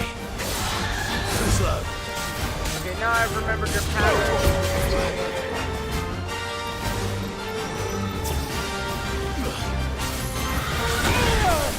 Okay, maybe that's not what your pattern is.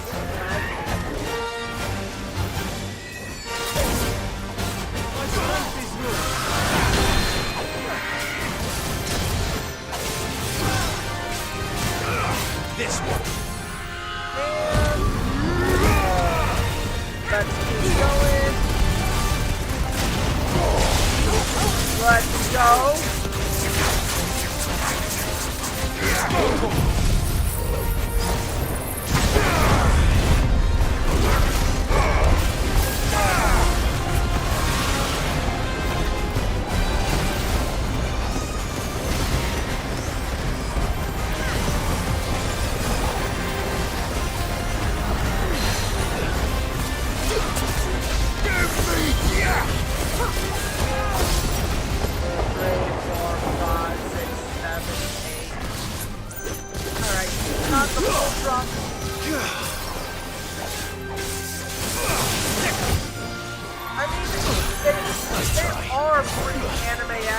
Just like it's pure Sakuga. Too slow. Go for it!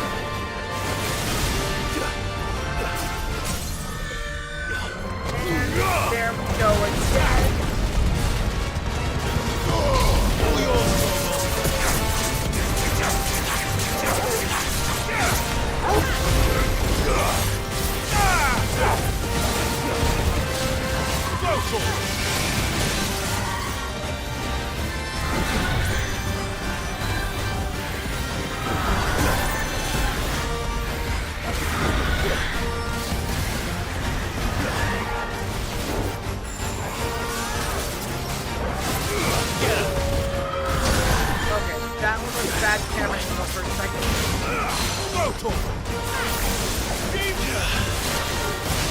There we go. We got the right combo spun off again. Let's keep going. Can I make it to 9? There we go.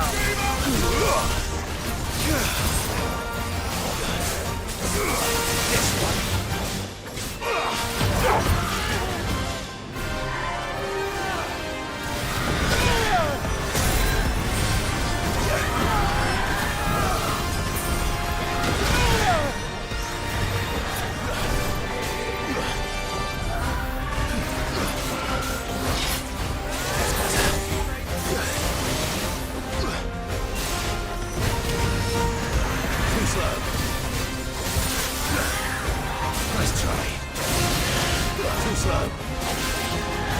Okay, that last one got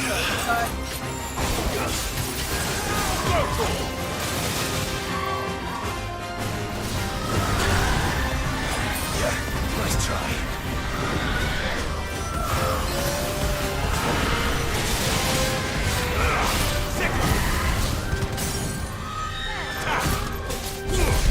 And ignition finished. Let's go. Hunter hunted. Clear the hunt board. Let's go. Alright, so is that a level up? Yes, it is. Level up to 49. Let's go. Spotted eye. Rest in peace. And now we make back for the hideaway where we're going to talk to Harpocrates because he has every bit of lore we could ever need.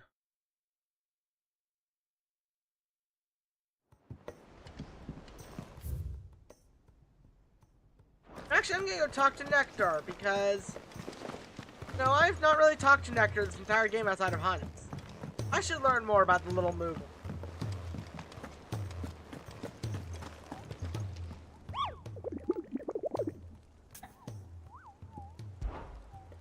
Is there something what you see before you, Kupo? First bird to note down the details of any particular dangerous monsters they hear about or encounter in the course of their duties, Kupo.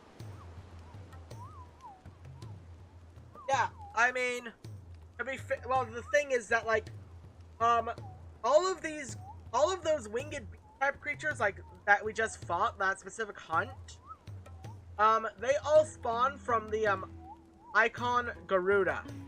And we killed Garuda when she went crazy, despite the fact we were trying to save her. So we killed her. It's like, okay, hopefully now her insanity can, what's the blaze? Huh?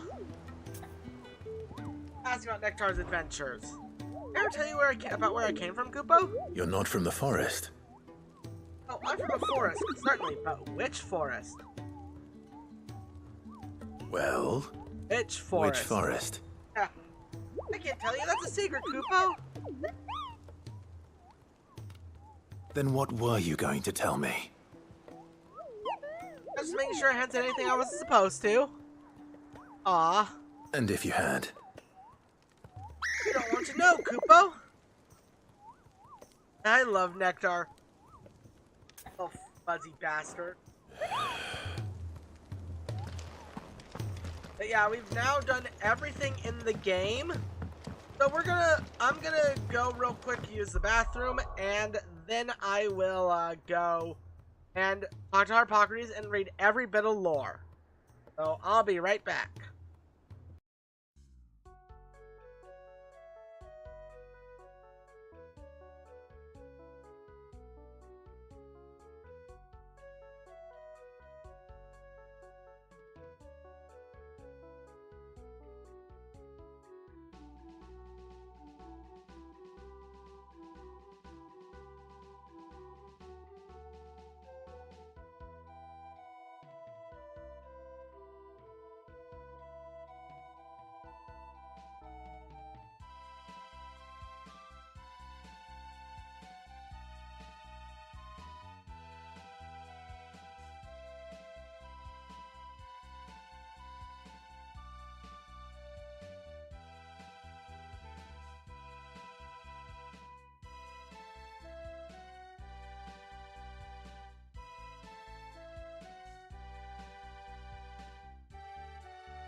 Alright, I'm back.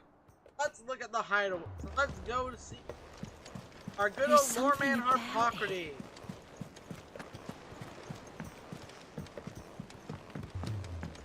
Because why not go talk to our favorite lore person?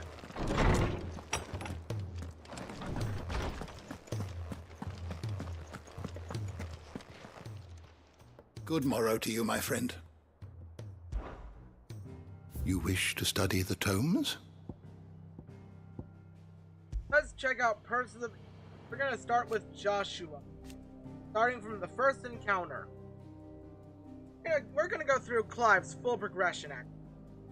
Firstborn born son of the Archduke Elwyn, ruler of Rosaria. At a young age, Clive dedicated himself to mastering the blade. Practice paid off when he was appointed first shield of Rosaria. Cast, guard the Phoenix, and blessed with the ability to wield a part of his fire. At Rosalith Castle, firstborn son of Archduke Elwyn, though expected him to inherit the Phoenix's flames and awaken his dominant destiny, instead chose his younger brother Joshua to bear that burden. After his role known, Clive dedicated himself to mastering the blade. Practice paid off when he was appointed the first shield of Rosaria, tasked to guard the Phoenix, and the blessed with the ability to wield a part of its fire.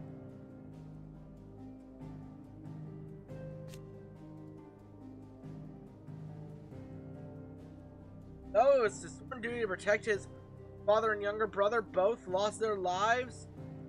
A tragedy brought about by his mother, Duchess Annabella. Taken into custody by the Imperial Army, he was branded as a bearer and forced to serve as a slave soldier. Wyvern. This is his time when he lost his identity and was called Wyvern. A slave soldier for the Holy Empire of Sambrique. Now in his 13th year of servitude. Though drafted as a frontline infantryman. Magical might granted him by the blessing of the Phoenix quickly saw him promoted as an elite squadron assassins, where he was assigned the moniker by which he is now known. Their latest mission is sent into the Nisa Defile, where bloody battle rages between the Iron Kingdom and the Republic of Dhalmekia. Take the head of Shiva's dominant. Clive Rosfield, Imperial bearer turned deserter after refusing to slay the dominant of Shiva. He instead turned his blade on his own sergeant. As a force of crusaders closed around him, his freedom seemed as if it would be short-lived until the untimely intervention of Sid, a man who shared Clive's desire to see the dominant freed from their clutches. Together they escaped to Sid's hideaway. God, I miss Sid. I miss how important he was. Or he is. I love how important he is even in death, you know? After Ifrit's awakening. An Imperial bearer turned deserter who joined forces with Sid to hunt down the second Dominant of Fire. However, after being drawn into the fierce battle with Benedicta, Dominant of Garuda, the power of the mysterious icon awakens within him. He discovers that the Dominant of Fire he has long been searching for, one who killed his brother, was none other than himself.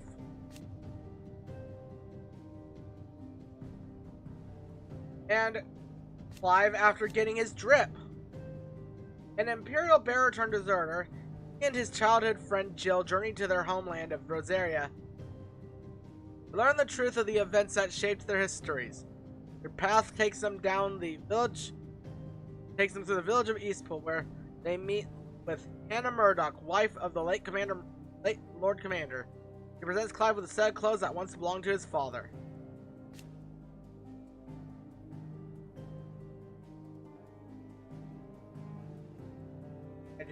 I'm also really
Alright. Now, he returns to Phoenix Gate, where his father and his brother died 13 years ago. And that is indeed the dominated Ifrit, one who took his brother's life.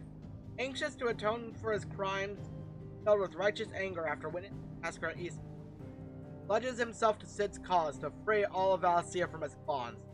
Not only between those between Bearer and Master, but those between man and Mother Crystal.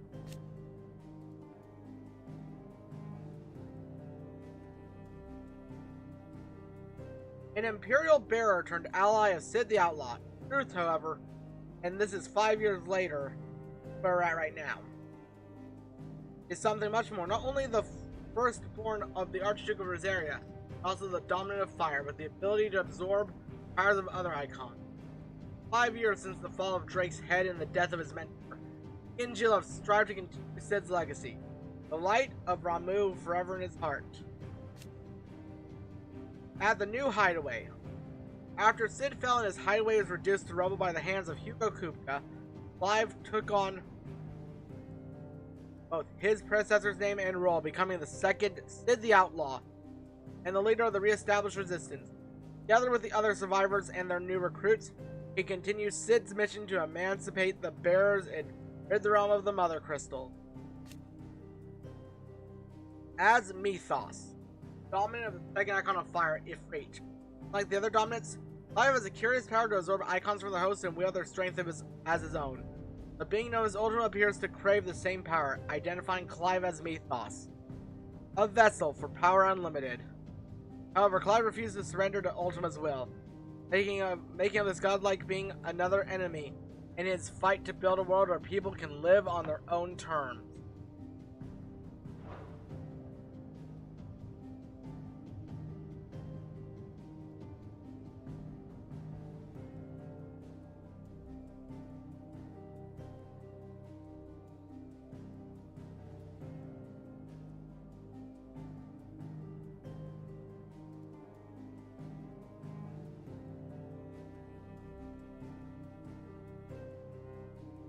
Alright, Joshua Rosfield. As the first encounter, here's how he was when we first met him. Oh, little. He's so little. I don't miss this little guy. Second son of the Archduke of Rosaria, Joshua was appointed heir to the ducal throne by virtue of his awakening as the dominant of the Phoenix. Love and admiration for his older brother Clive is absolute. Proud to have served him as his first. Love for carrots, less so. That's cute. Second son of the Archduke of Rosaria and heir to the ducal throne. Upon the night of the Imperial invasion at Phoenix Gate, the shock of seeing his father slain before his disbelieving eyes led to him losing control of his icon and setting the castle alight. The flames were the second icon of fire. Murderous rampage of castle and the Phoenix low. God. That was so fucking long ago. Oguri is a party member? Yeah, I know, right? I mean, they're a hunt board person, but everyone here is like kind of part of Clive's group, so yeah. Margrace. Back when he was masked as Margrace, mysterious hooded man who many believe to be a dominant of fire. He is never seen outside the company of his faithful attendant. After being captured by Benedictus intelligence and imprisoned in Caranor Vent, he slipped free from his bonds and escaped to Phoenix Gate. Dominant of the Phoenix and the former heir to the ducal throne, Joshua thought to have died at the hands of the second icon of fire during the disaster at Phoenix Gate. However, he is very much alive, traveling the realm even now, his true identity hidden away by a cowl and a doomed name, that of Lord Margrace. And now we get him in his full drip. Dominant of Phoenix and former heir to the ducal throne, Joshua was thought to have died at the hands of the second icon of fire during the disaster at Phoenix Gate. However, he somehow survived, appearing before his brother once more, some 13 years later in the inner sanctum of Drake's Head, and saving Clive from ultimate advances by calling upon the power of Phoenix to seal the being within himself.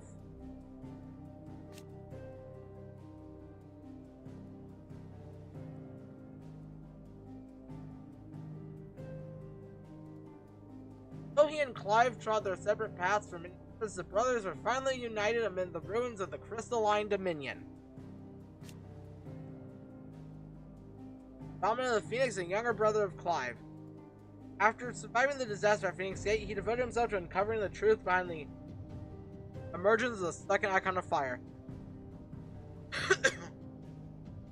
With the help of the Undying, he obtained a copy of the Journal of Moss the Chronicle, from whose pages he learned of the existence of Ultima, the creature who is later to meet and steal away inside himself in the sanctuary of Drake's Head. Now reunited with his brother, he and Clive fight as one to defeat Ultima and forge a new fate for mankind.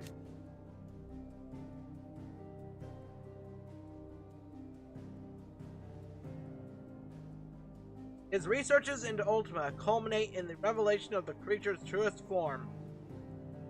Alright, see ya, Randy. It was great having you, man. And one of his revelation of the creature's true form is one of the same with Ifrit Risen. Creature he and his brother transformed to skies above the Crystalline Dominion. His grip upon the creature sealed away inside himself by the altar of Drake's Head, ever fading. Requires to stand with Clive and fight their fate until the end.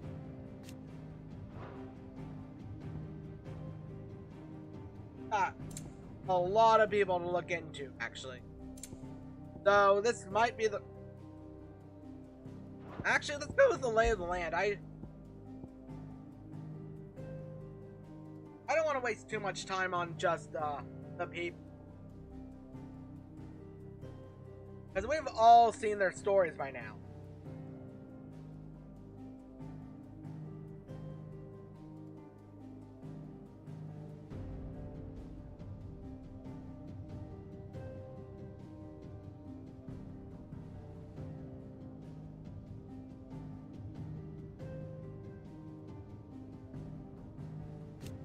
Valisthea.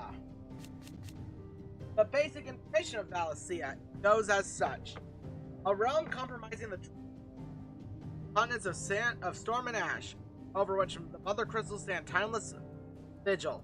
At the foot of each great cities have risen up over the columns, over the eons. Around them, powerful nations. It has been blessed with the light of magic since time immemorial. In recent years, a creeping blackness has begun to gnaw its borders, the Blight. A realm comprising the twin continents of storm and ash, over which mother crystals stand timeless vigil. Timeless as until Sid and his disciples commence a campaign to bring one, armed with Drake's Head, crashing down, spreading chaos and confusion throughout the great seas of nations of Valisthea.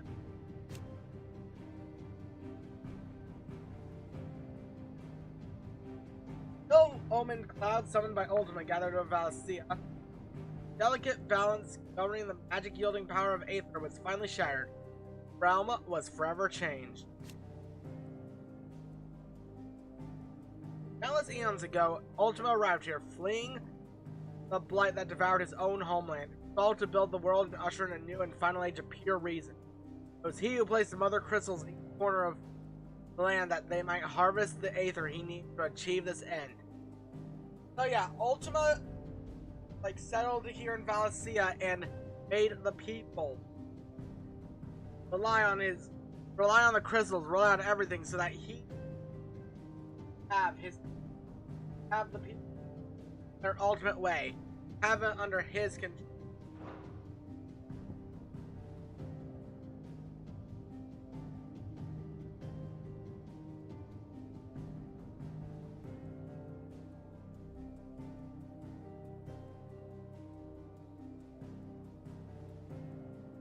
Form. The westerly of Valisthea's two great nations, frozen northern reaches, temperature marshy midlands, and steering to the south, in boats and breadth of climes and cultures not anywhere else in the. Let's look at Ash. Though slightly smaller than her sister to the west, the continent of Valisthea is markedly more altitudinous. Her Her lightly wooded shores guarded on all sides by the nigh unscalable cliffs, having been ravaged by the blight still more grievously than the storm. Valud is now her sole remaining name.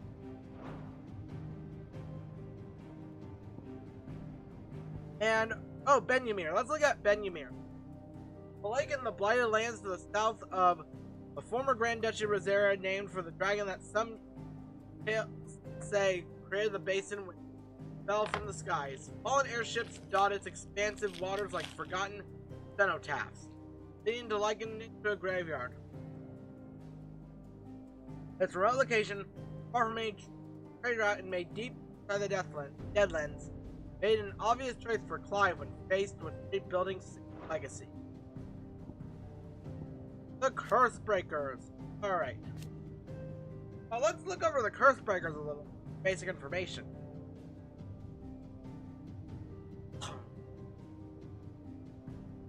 A unit drawn from those of fighting age and material martial training among the residents of the Hideaway, who conduct operations to liberate bearers from slavery.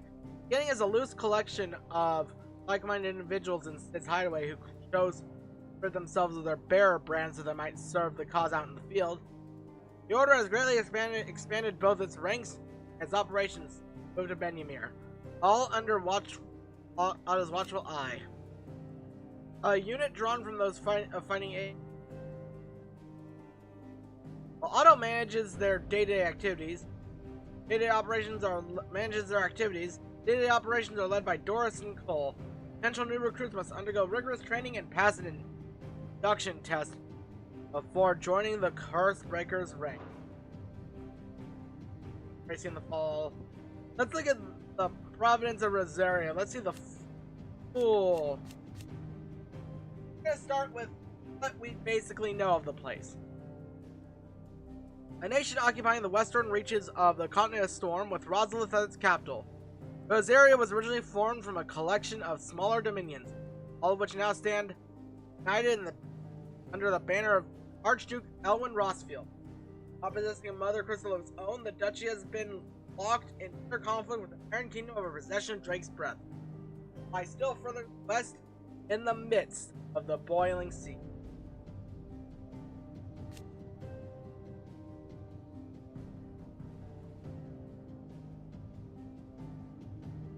A nation occupying the western reaches of the continent of Storm, with Rosalith as its capital. When the duchy was left leaderless in the aftermath of the attack on Phoenix Gate in the year, Iron Blood seized the opportunity to attack the capital.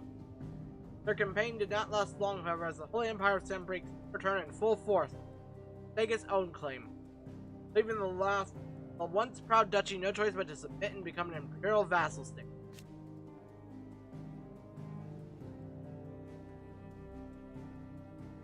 The lands comprising of the western reaches of the continent of Storm, formerly known as the Grand Duchy Rosaria, became an imperial province after the annexation by the Holy Empire of Sanbreque in 861.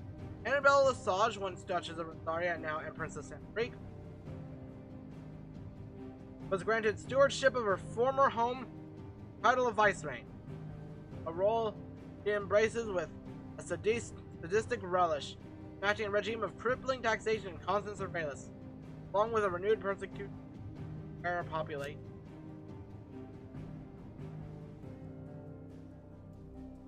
With the fall of Drake's Breath, the life for the people of Rosaria grew steadily more difficult, and countless of thousands were forced to seek refuge around the country's already overcrowded city.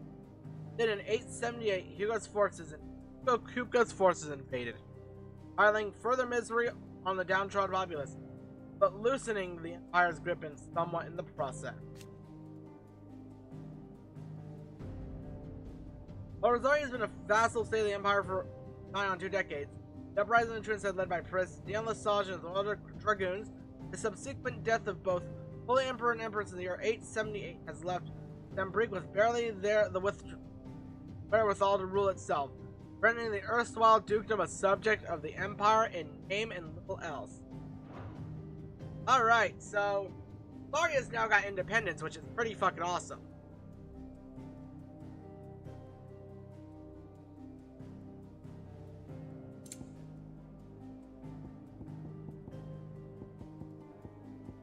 Yeah, we got a lot to look at. Because I didn't want to stop every time. Made in the heart of the ducal capital of Rosalind, Oswald's castle. It is from towering ivory fort and they rule their nation. An architectural feat by the founder himself would be proud of. The castle has since stood since the early days of the duchy and watched over the rise of this proud nation and the people who inhabit the city beneath it.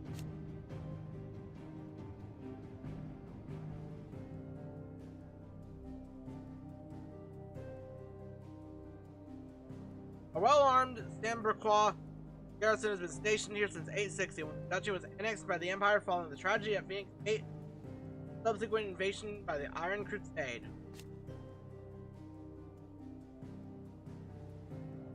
Although little remains from them to command, since much of the capital was destroyed by the siege set by Hugo Kupka, private guard. That's pretty good. The Podipoditary. A place of worship located in Phoenix Gate, an ancient stronghold on the northwestern border of the former Duchy of Rosaria. A large mural dominates the sacred chamber, where the rite of ancestral ceremony carried out by the Duchy's dominant prior to marching into battle once performed. Army. Loyal soldiers of the Duchy of Rosaria, they serve under the Standing Army's Lord Commander, whose task is to act the will of their sovereign, the Archduke. Those who show sufficient aptitude or are blessed with sufficient ability of birth are made shields, personal retainers to the Archduke himself. God, I actually love just how in-depth they went with everything. Like, yes, a lot of it's in quote-unquote data logs, but it's not necessary information. It's not world-breaking that you know this, because you kind of already gather a lot of this. This is... I'll just really... Actually, you know what we're gonna do? Because the lay of the land is not important. You already know most of these places.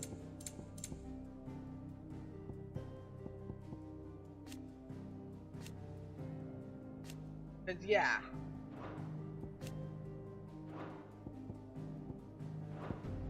We're gonna go with Mysteries of the Realm app. I know I'm hopping all over the place. I'm just trying to keep things. We're gonna go over all the Mysteries of the Realm, not anything else, but the Mother Crystal. Enormous glassy mountains, 5 of which tower over the lands of Valisthea. They are a source of all the crystals that the people of the twins rely on. Everyday lives. Not only that, but the lands surrounding them are rich with ether, making the magics the crystals cast even more potent. For these reasons, great nations have sprung up around each Mother Crystal in a long order with each other for possession of their blessing. Though the people of Valisthea rely on the crystal from these mountains in their everyday lives and flock to their ether-rich hands around them in pursuit of their blessings, it posits that it is in fact the Mother Crystal's ability to draw ether. Earth is the reason for the Deadlands' advance. Those who learn the truth are hunted down in the position of power, those whose power rests on the control of this crucial resource. While at the same time lecturing aether from the earth, Clive and Joshua learned that they were planted here by Ultima for the very purpose, that the creature might accumulate enough ether to cast a supremely powerful spell, one that would remake the world. And he's looking to do that. Part of the Mother Crystal, the Lust of Mother. Yeah.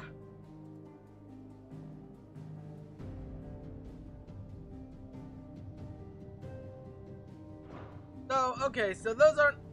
The Crystal Tower. When Drake's tail came under attack by a maddened Bahamut, Part of the Mother Crystal responded by delving into its attacker. Their most thoughts and summoning that which was plagued his tortured soul. A wyvern tail that... Ah, fuck you. That represented the trusted Prince Dion's father.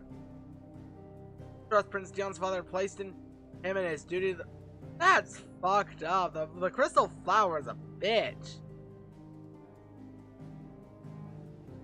That's some motherfuckery.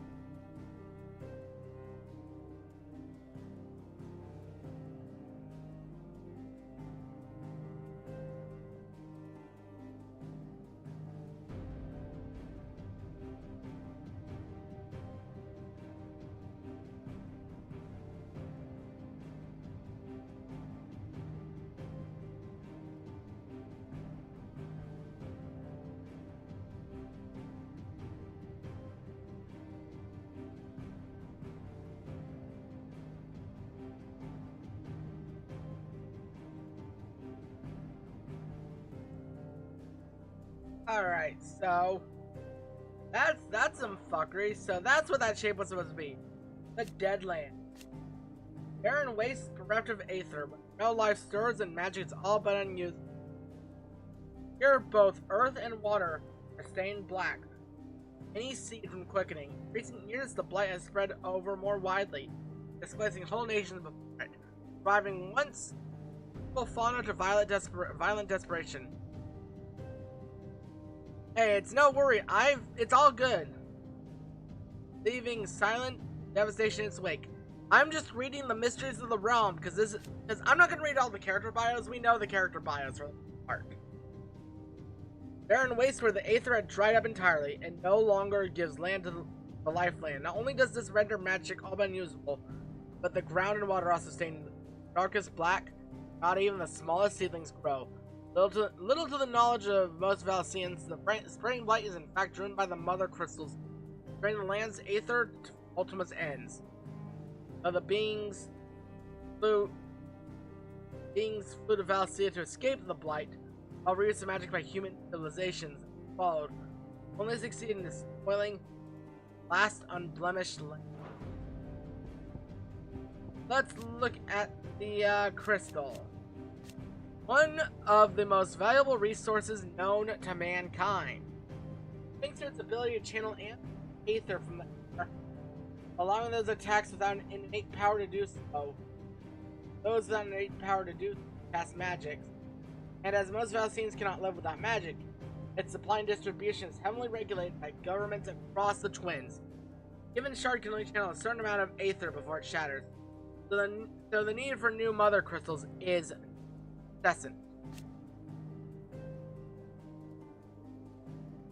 Though the penalties for illicit trading crystals are severe, with demand far from supplies, many still dabble in the black market. Which makes sense, because, you know, if you need it, you need it.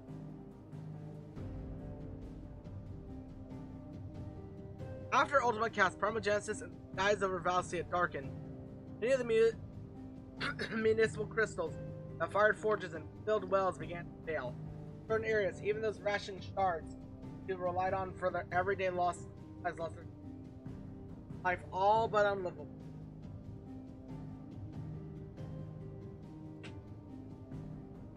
So yeah, we're stopping the reliance on the crystals, but it's like, at the same time,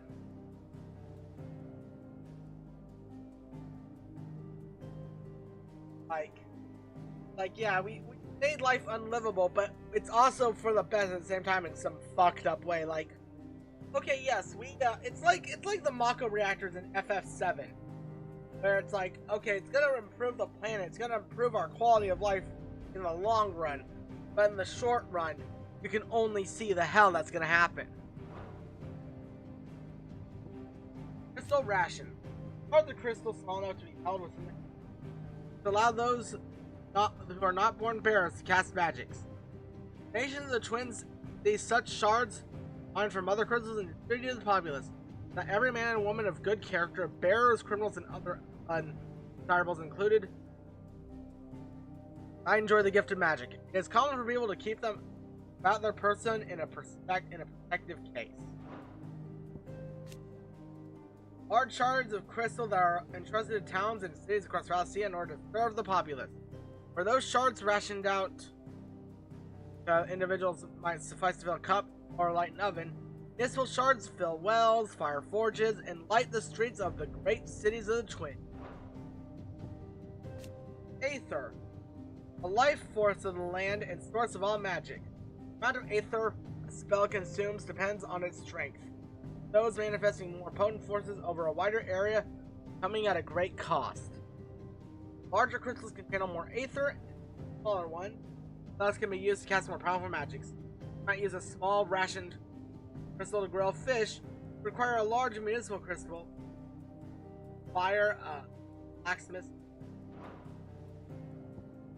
And let's look at ethereal tolerance. The ability to resist the effects of ethereal exposure. This is higher in bearer and dominance, allowing them to survive concentration of aether that would hurt any human who lacks their gift. Some animals, including chocobos, also have a natural resistance to the effects of aether. One of the main reasons why birds are so beloved in the Twins. So yeah, if you see an Akashic chocobo, that means you know that the aether around is fucking strong. Because, yeah, chocobos are supposed to be basically immune.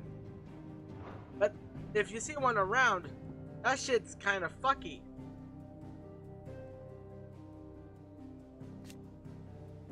Pools of concentrated aether that form on the land's surface, thought to be caused by an imbalance in diffusion beneath. Though aether is usually invisible, at flood level concentrations it takes on a blue glow. Those with natural ethereal tolerance can survive exposure to a flood, at least for a short time. But most living things will eventually secure its effect. Their minds and turning Akashic.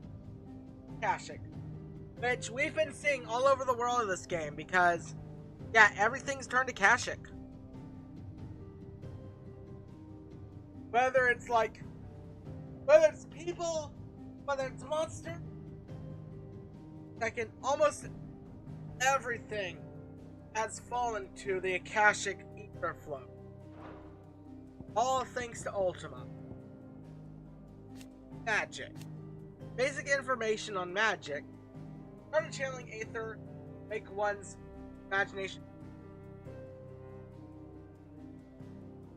I mean, so far we've seen that reliance on magic has kind of hindered a lot of scientific research. Like, it's why, airships.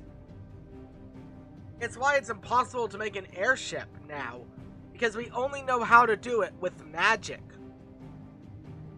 And that was because before bearers became a thing, everyone had magic naturally.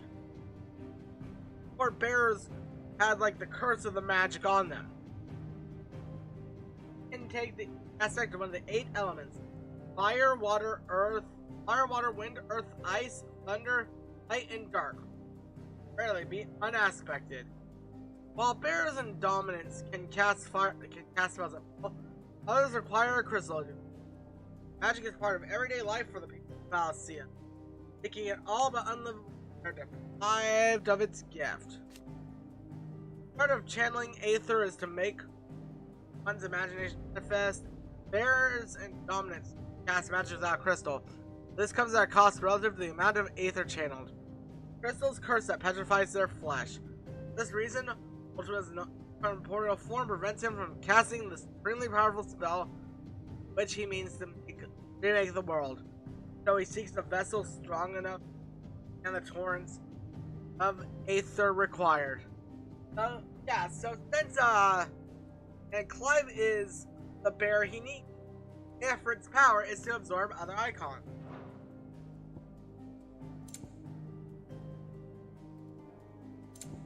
Let's look at the crystals first. The price bearers and dominants pay for channeling aether through their bodies. The gradual petrification of their flesh will affect those who use the crystal to cast magics. Beginning with a stiffness and ache in extremities, as the curse progresses, limbs are immobile and the pain unbearable. At last, the victim turns completely to stone and their body crumbles to dust. There is no known.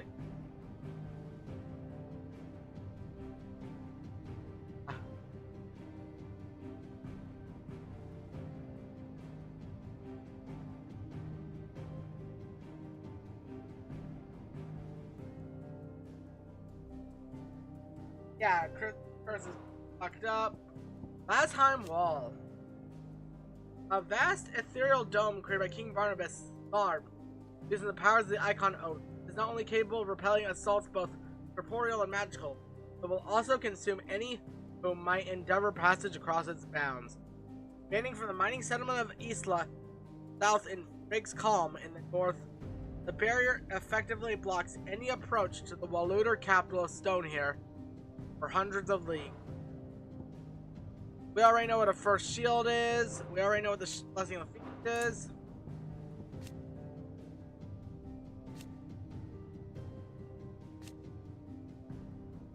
Alright, we're gonna look at the hidden truths of dominance, because we already know the dominance.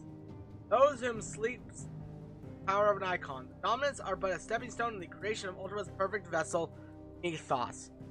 Ultimacy imbue those assigned to protect each mother crystal with an elemental affinity, a power that would amplify the generations until icons eventually emerge. Though the memory of their power remains even after it's absorbed in the ethos, it takes an increasing toll on their persons to summon it. Which makes sense because, like, Hugo's having trouble maintaining Titan when he fought him. Same with Benedicta.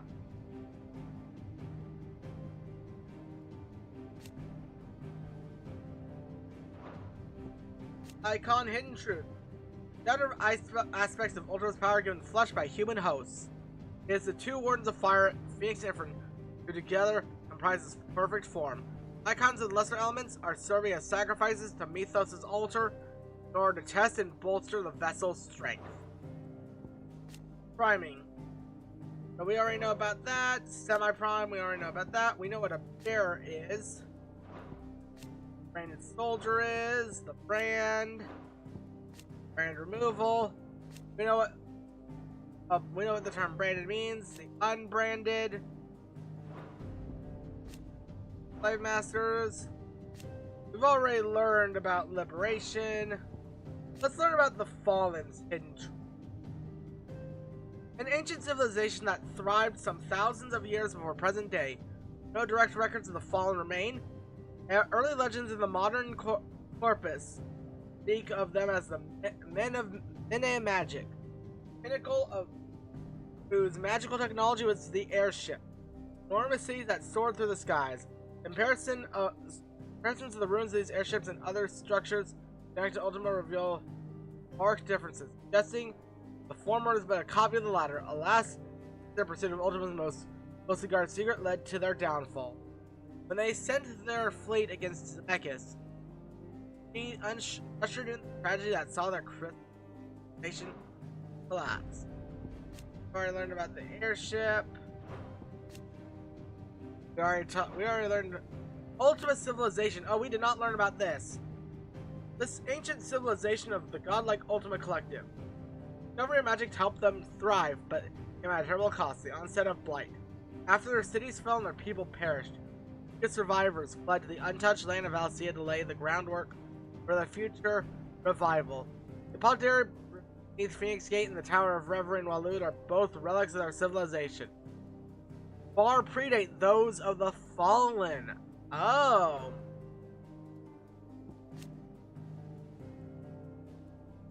So the Oret Stone obelisk technology. Ultima Collective, set in place upon their advent to Valisthea in order to guide the flow of aether in toward the mother crystals. That the land's force might be harvested all the more readily, obelisks are separate entities to the mother crystals themselves, so the latter's destruction does not affect the former's function. After Ultima cast Primogenesis, the resulting imbalance in aether made these obelisks glow all the brighter.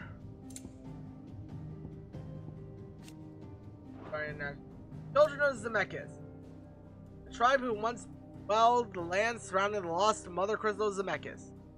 This mother crystal communicated directly with the Origin, from whom Ultima kept watch on the world and has from his slumber. So those who lived around it, in relationship with their greater than most. It was they who found the world, word of their Lord and their Savior alive.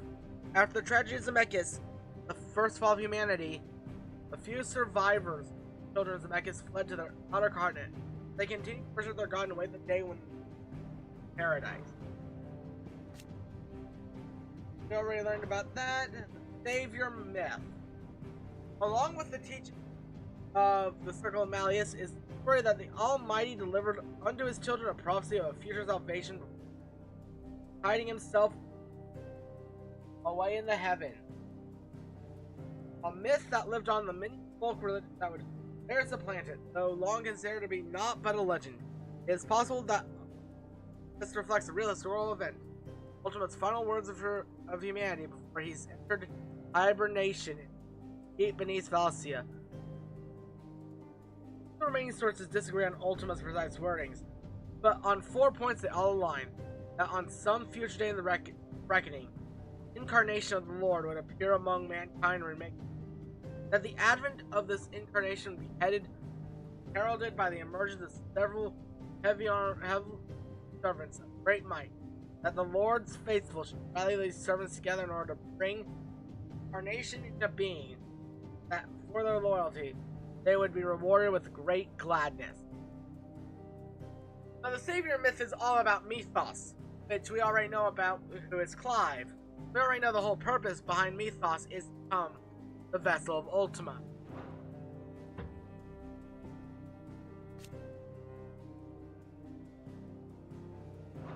What about Illusion of the Flood, Illusion of Blood? Alright. We already know about beasts and great beasts like the fucking behemoth right there. Echoes. Let's read the strange truth on echoes. Strange clockwork constructs often encountered in their fallen ruins. They were once found protecting such structures. The aftermath of I have to drink a lot of water for them. Beneath the blackened skies that followed, they emerged from the ruins at last and can now be seen all over Valisthea. Though widely assumed to be vestiges of the fallen civilization, they were originally in fact servants of Ultima, created by him in a time lost to memory. That was only over long years of scavenging wreckage from fallen ruins that they took on their current form. Since Ultima's reawakening, they were guided by his will and his alone.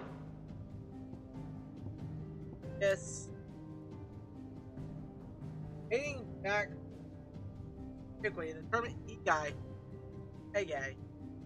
Okay, yeah. Ultima's thralls. Lowest automata. They're largely composed of aether motivations that their creator's will is done. Ultima gave them life upon first arriving in Valisthea and immediately tasked them defending the realm's shores from any outside forces that might seek to interfere in his endeavors. The deity now employs them solely to test strength and durability of a self-proclaimed vessel, Mythos. About slave traders, an astrologer, executors, enterprise, Miss Engine, and Heya, setters. There I know about Mars. Its opus, curious clockwork contraption that's able to perform several different musical compositions at the click of a switch. It was designed and constructed by a young mid, and Sid labeled it her first true masterpiece of engineering. He hid his own masterpiece inside it, the final part that his daughter would need to complete the calibration of the mithril engines that the two designed together. And that was such a wholesome. What the fuck is Metia? Burning red star that sits beneath the moon. Folklore ascribes Metia the role of the message bearer to the moon. It is common custom across Valisthea to wish upon the star. That once heartfelt desire might be conveyed to For the heavens and beyond. So that's Metia. Alright. Ivory Tail. All greens, we know what that is. Missives. Victorious Marks.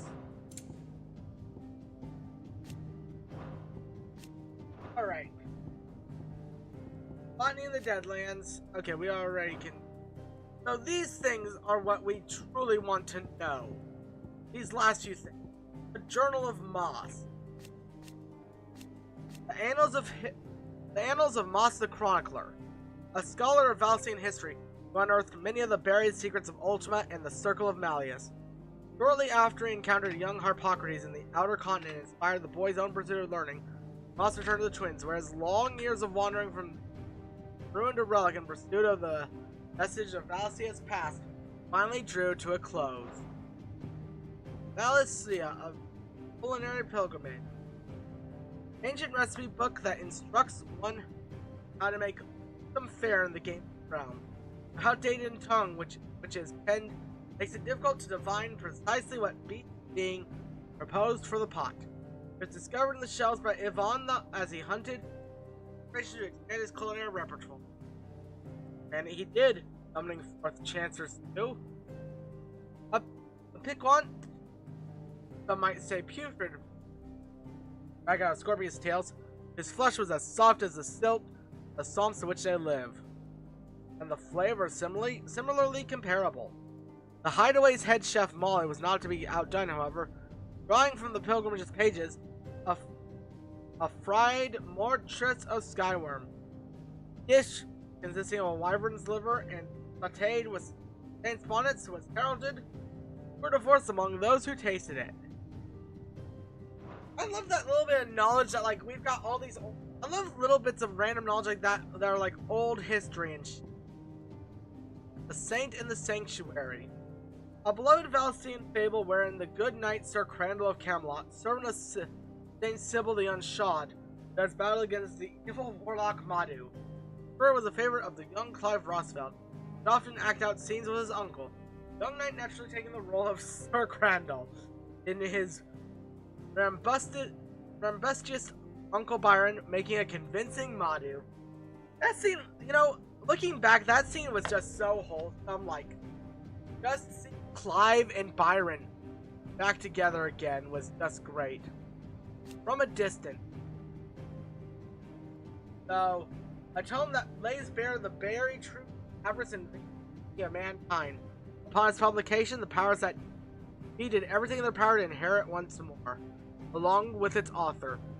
Tells the history of the bears, those who once worshipped and adored as bears of the heavenly blessing, earning them the moniker they hold to this day, how they came to be despised, oppressed, and enslaved by the unblessed masses.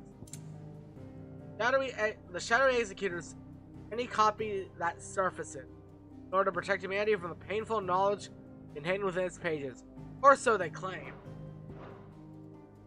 Alright, let's take a look at Mythos after I take a drink of water, because this lore stuff is pretty good. This lore stuff, like, I love when why 13 is so good to me, because 13 doesn't shove the lore in its face. It keeps you focused on the main plot, but as you progress through the trilogy, you learn all this good shit. If you learn good shit beforehand, it doesn't come out of nowhere, it just actually matters. And you're rewarded for actually looking into it. Ah, good. The name by which Ultima addresses Clive, it appears to be his title for the vessel of limitless power that he means to make of the young Lord Marquess. But to what end he requires such a thing, only Ultima. The name by which he identifies Clive as Mythos. He has long sought, by virtue of his awakening as a dominative freak, and having the power to absorb the aether of other icons. Ultimate's name for the vessel of power that has long awaited. He has long awaited. He identifies Clive as Mythos by virtue of his Ifrit, and Ultima manipulates his servants into pitting Clive against other dominants that might drink their strength and bring Mythos. So we've been playing in Ultima's hand this entire time by being Mythos and absorbing their power. That's the name that's of the being. Yeah, Byron tearing up and Clive was alive was just hit so hard because for Byron was a lone man that married nobody, had no family, he was focused on his riches. And if he tried to start a family, he'd probably get executed by the Empire at this point. An old man, he's an old man, they can only have so much. Logo. Name where Ultima uses mythos to describe the vessel is long awaited.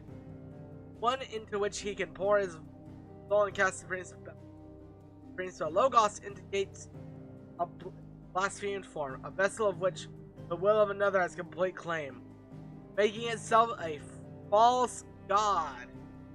Ah, okay, so that's what Logos means. Will. That which separates human animals and is given shape by consciousness, sense of self, freedom of thought. Even when one is deprived of other freedoms, it is one's will that drives the pursuit of true liberty.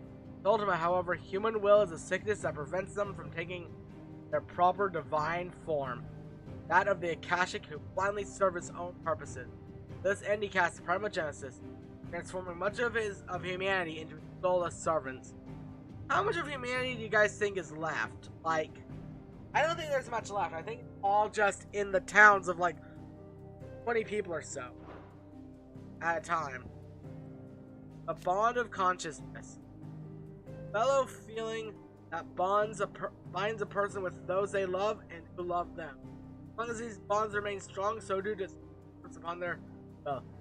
Ultima casts Primogenesis in order to sever these bonds of consciousness, that humanity might lose their will and turn Akashic, that this vessel might be perfected. What the hell is sin? Ultima's eyes, man's greatest sin is the awakening of free will. Servants straying from the path the Creator laid out for them and forging one of their own. However, Clive contends that this is the sin by which Ultima is easily bestained. And indeed, if humanity is indeed Ultima's creation, does not their every action, every emotion start from him? That's a good point, actually. Yeah, it's like the whole thing about created in God's image. If a god was to smite you for that, does that not mean he's a hypocrite? Because if everything you're doing, everything you are is in God's image, and you do something horrible, does that not mean that God would do that same thing? Like, I'm not trying to speak full blasphemy for anyone that's overly religious here, but just a food for thought. World. The paradise Ultima seeks to summon into creation. One free from blight that almost ended his race. Barnabas believed that he and his fellow faithful would be allowed to join his deity there. He was mistaken. Only Ultima and his kin shall have a place in the new paradise. Paradise free from blight. Not only from blight, but from humanity. Primogenesis. A spell cast by Ultima that casts a rolling pall over all of Valisthea. The unbalanced aether that resulted not only sapped potency of crystals and magic in those lands that remain livable, but filled the rest with floods, turning men and beasts mindless, merciless Akashic. All to south the wills of mankind and soulless servants. Marche. Dark ill-omened skies unleashed. Ultima brought Primogenesis. The word Arche is only used in Ash. The coming of the cursed skies has long been foretold as a harbinger to end all things. So, we've learned some cool things.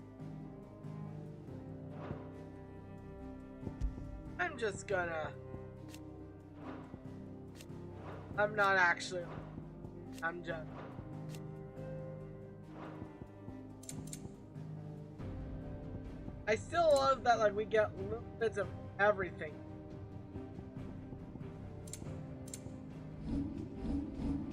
Still Mystery of the Rum. That I skipped over.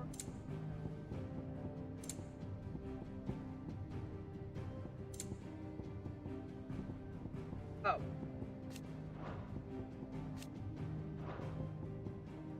Oh, Bard. Okay, I don't need...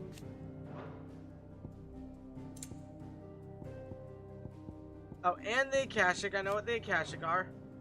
Okay, there we go. But yeah, so...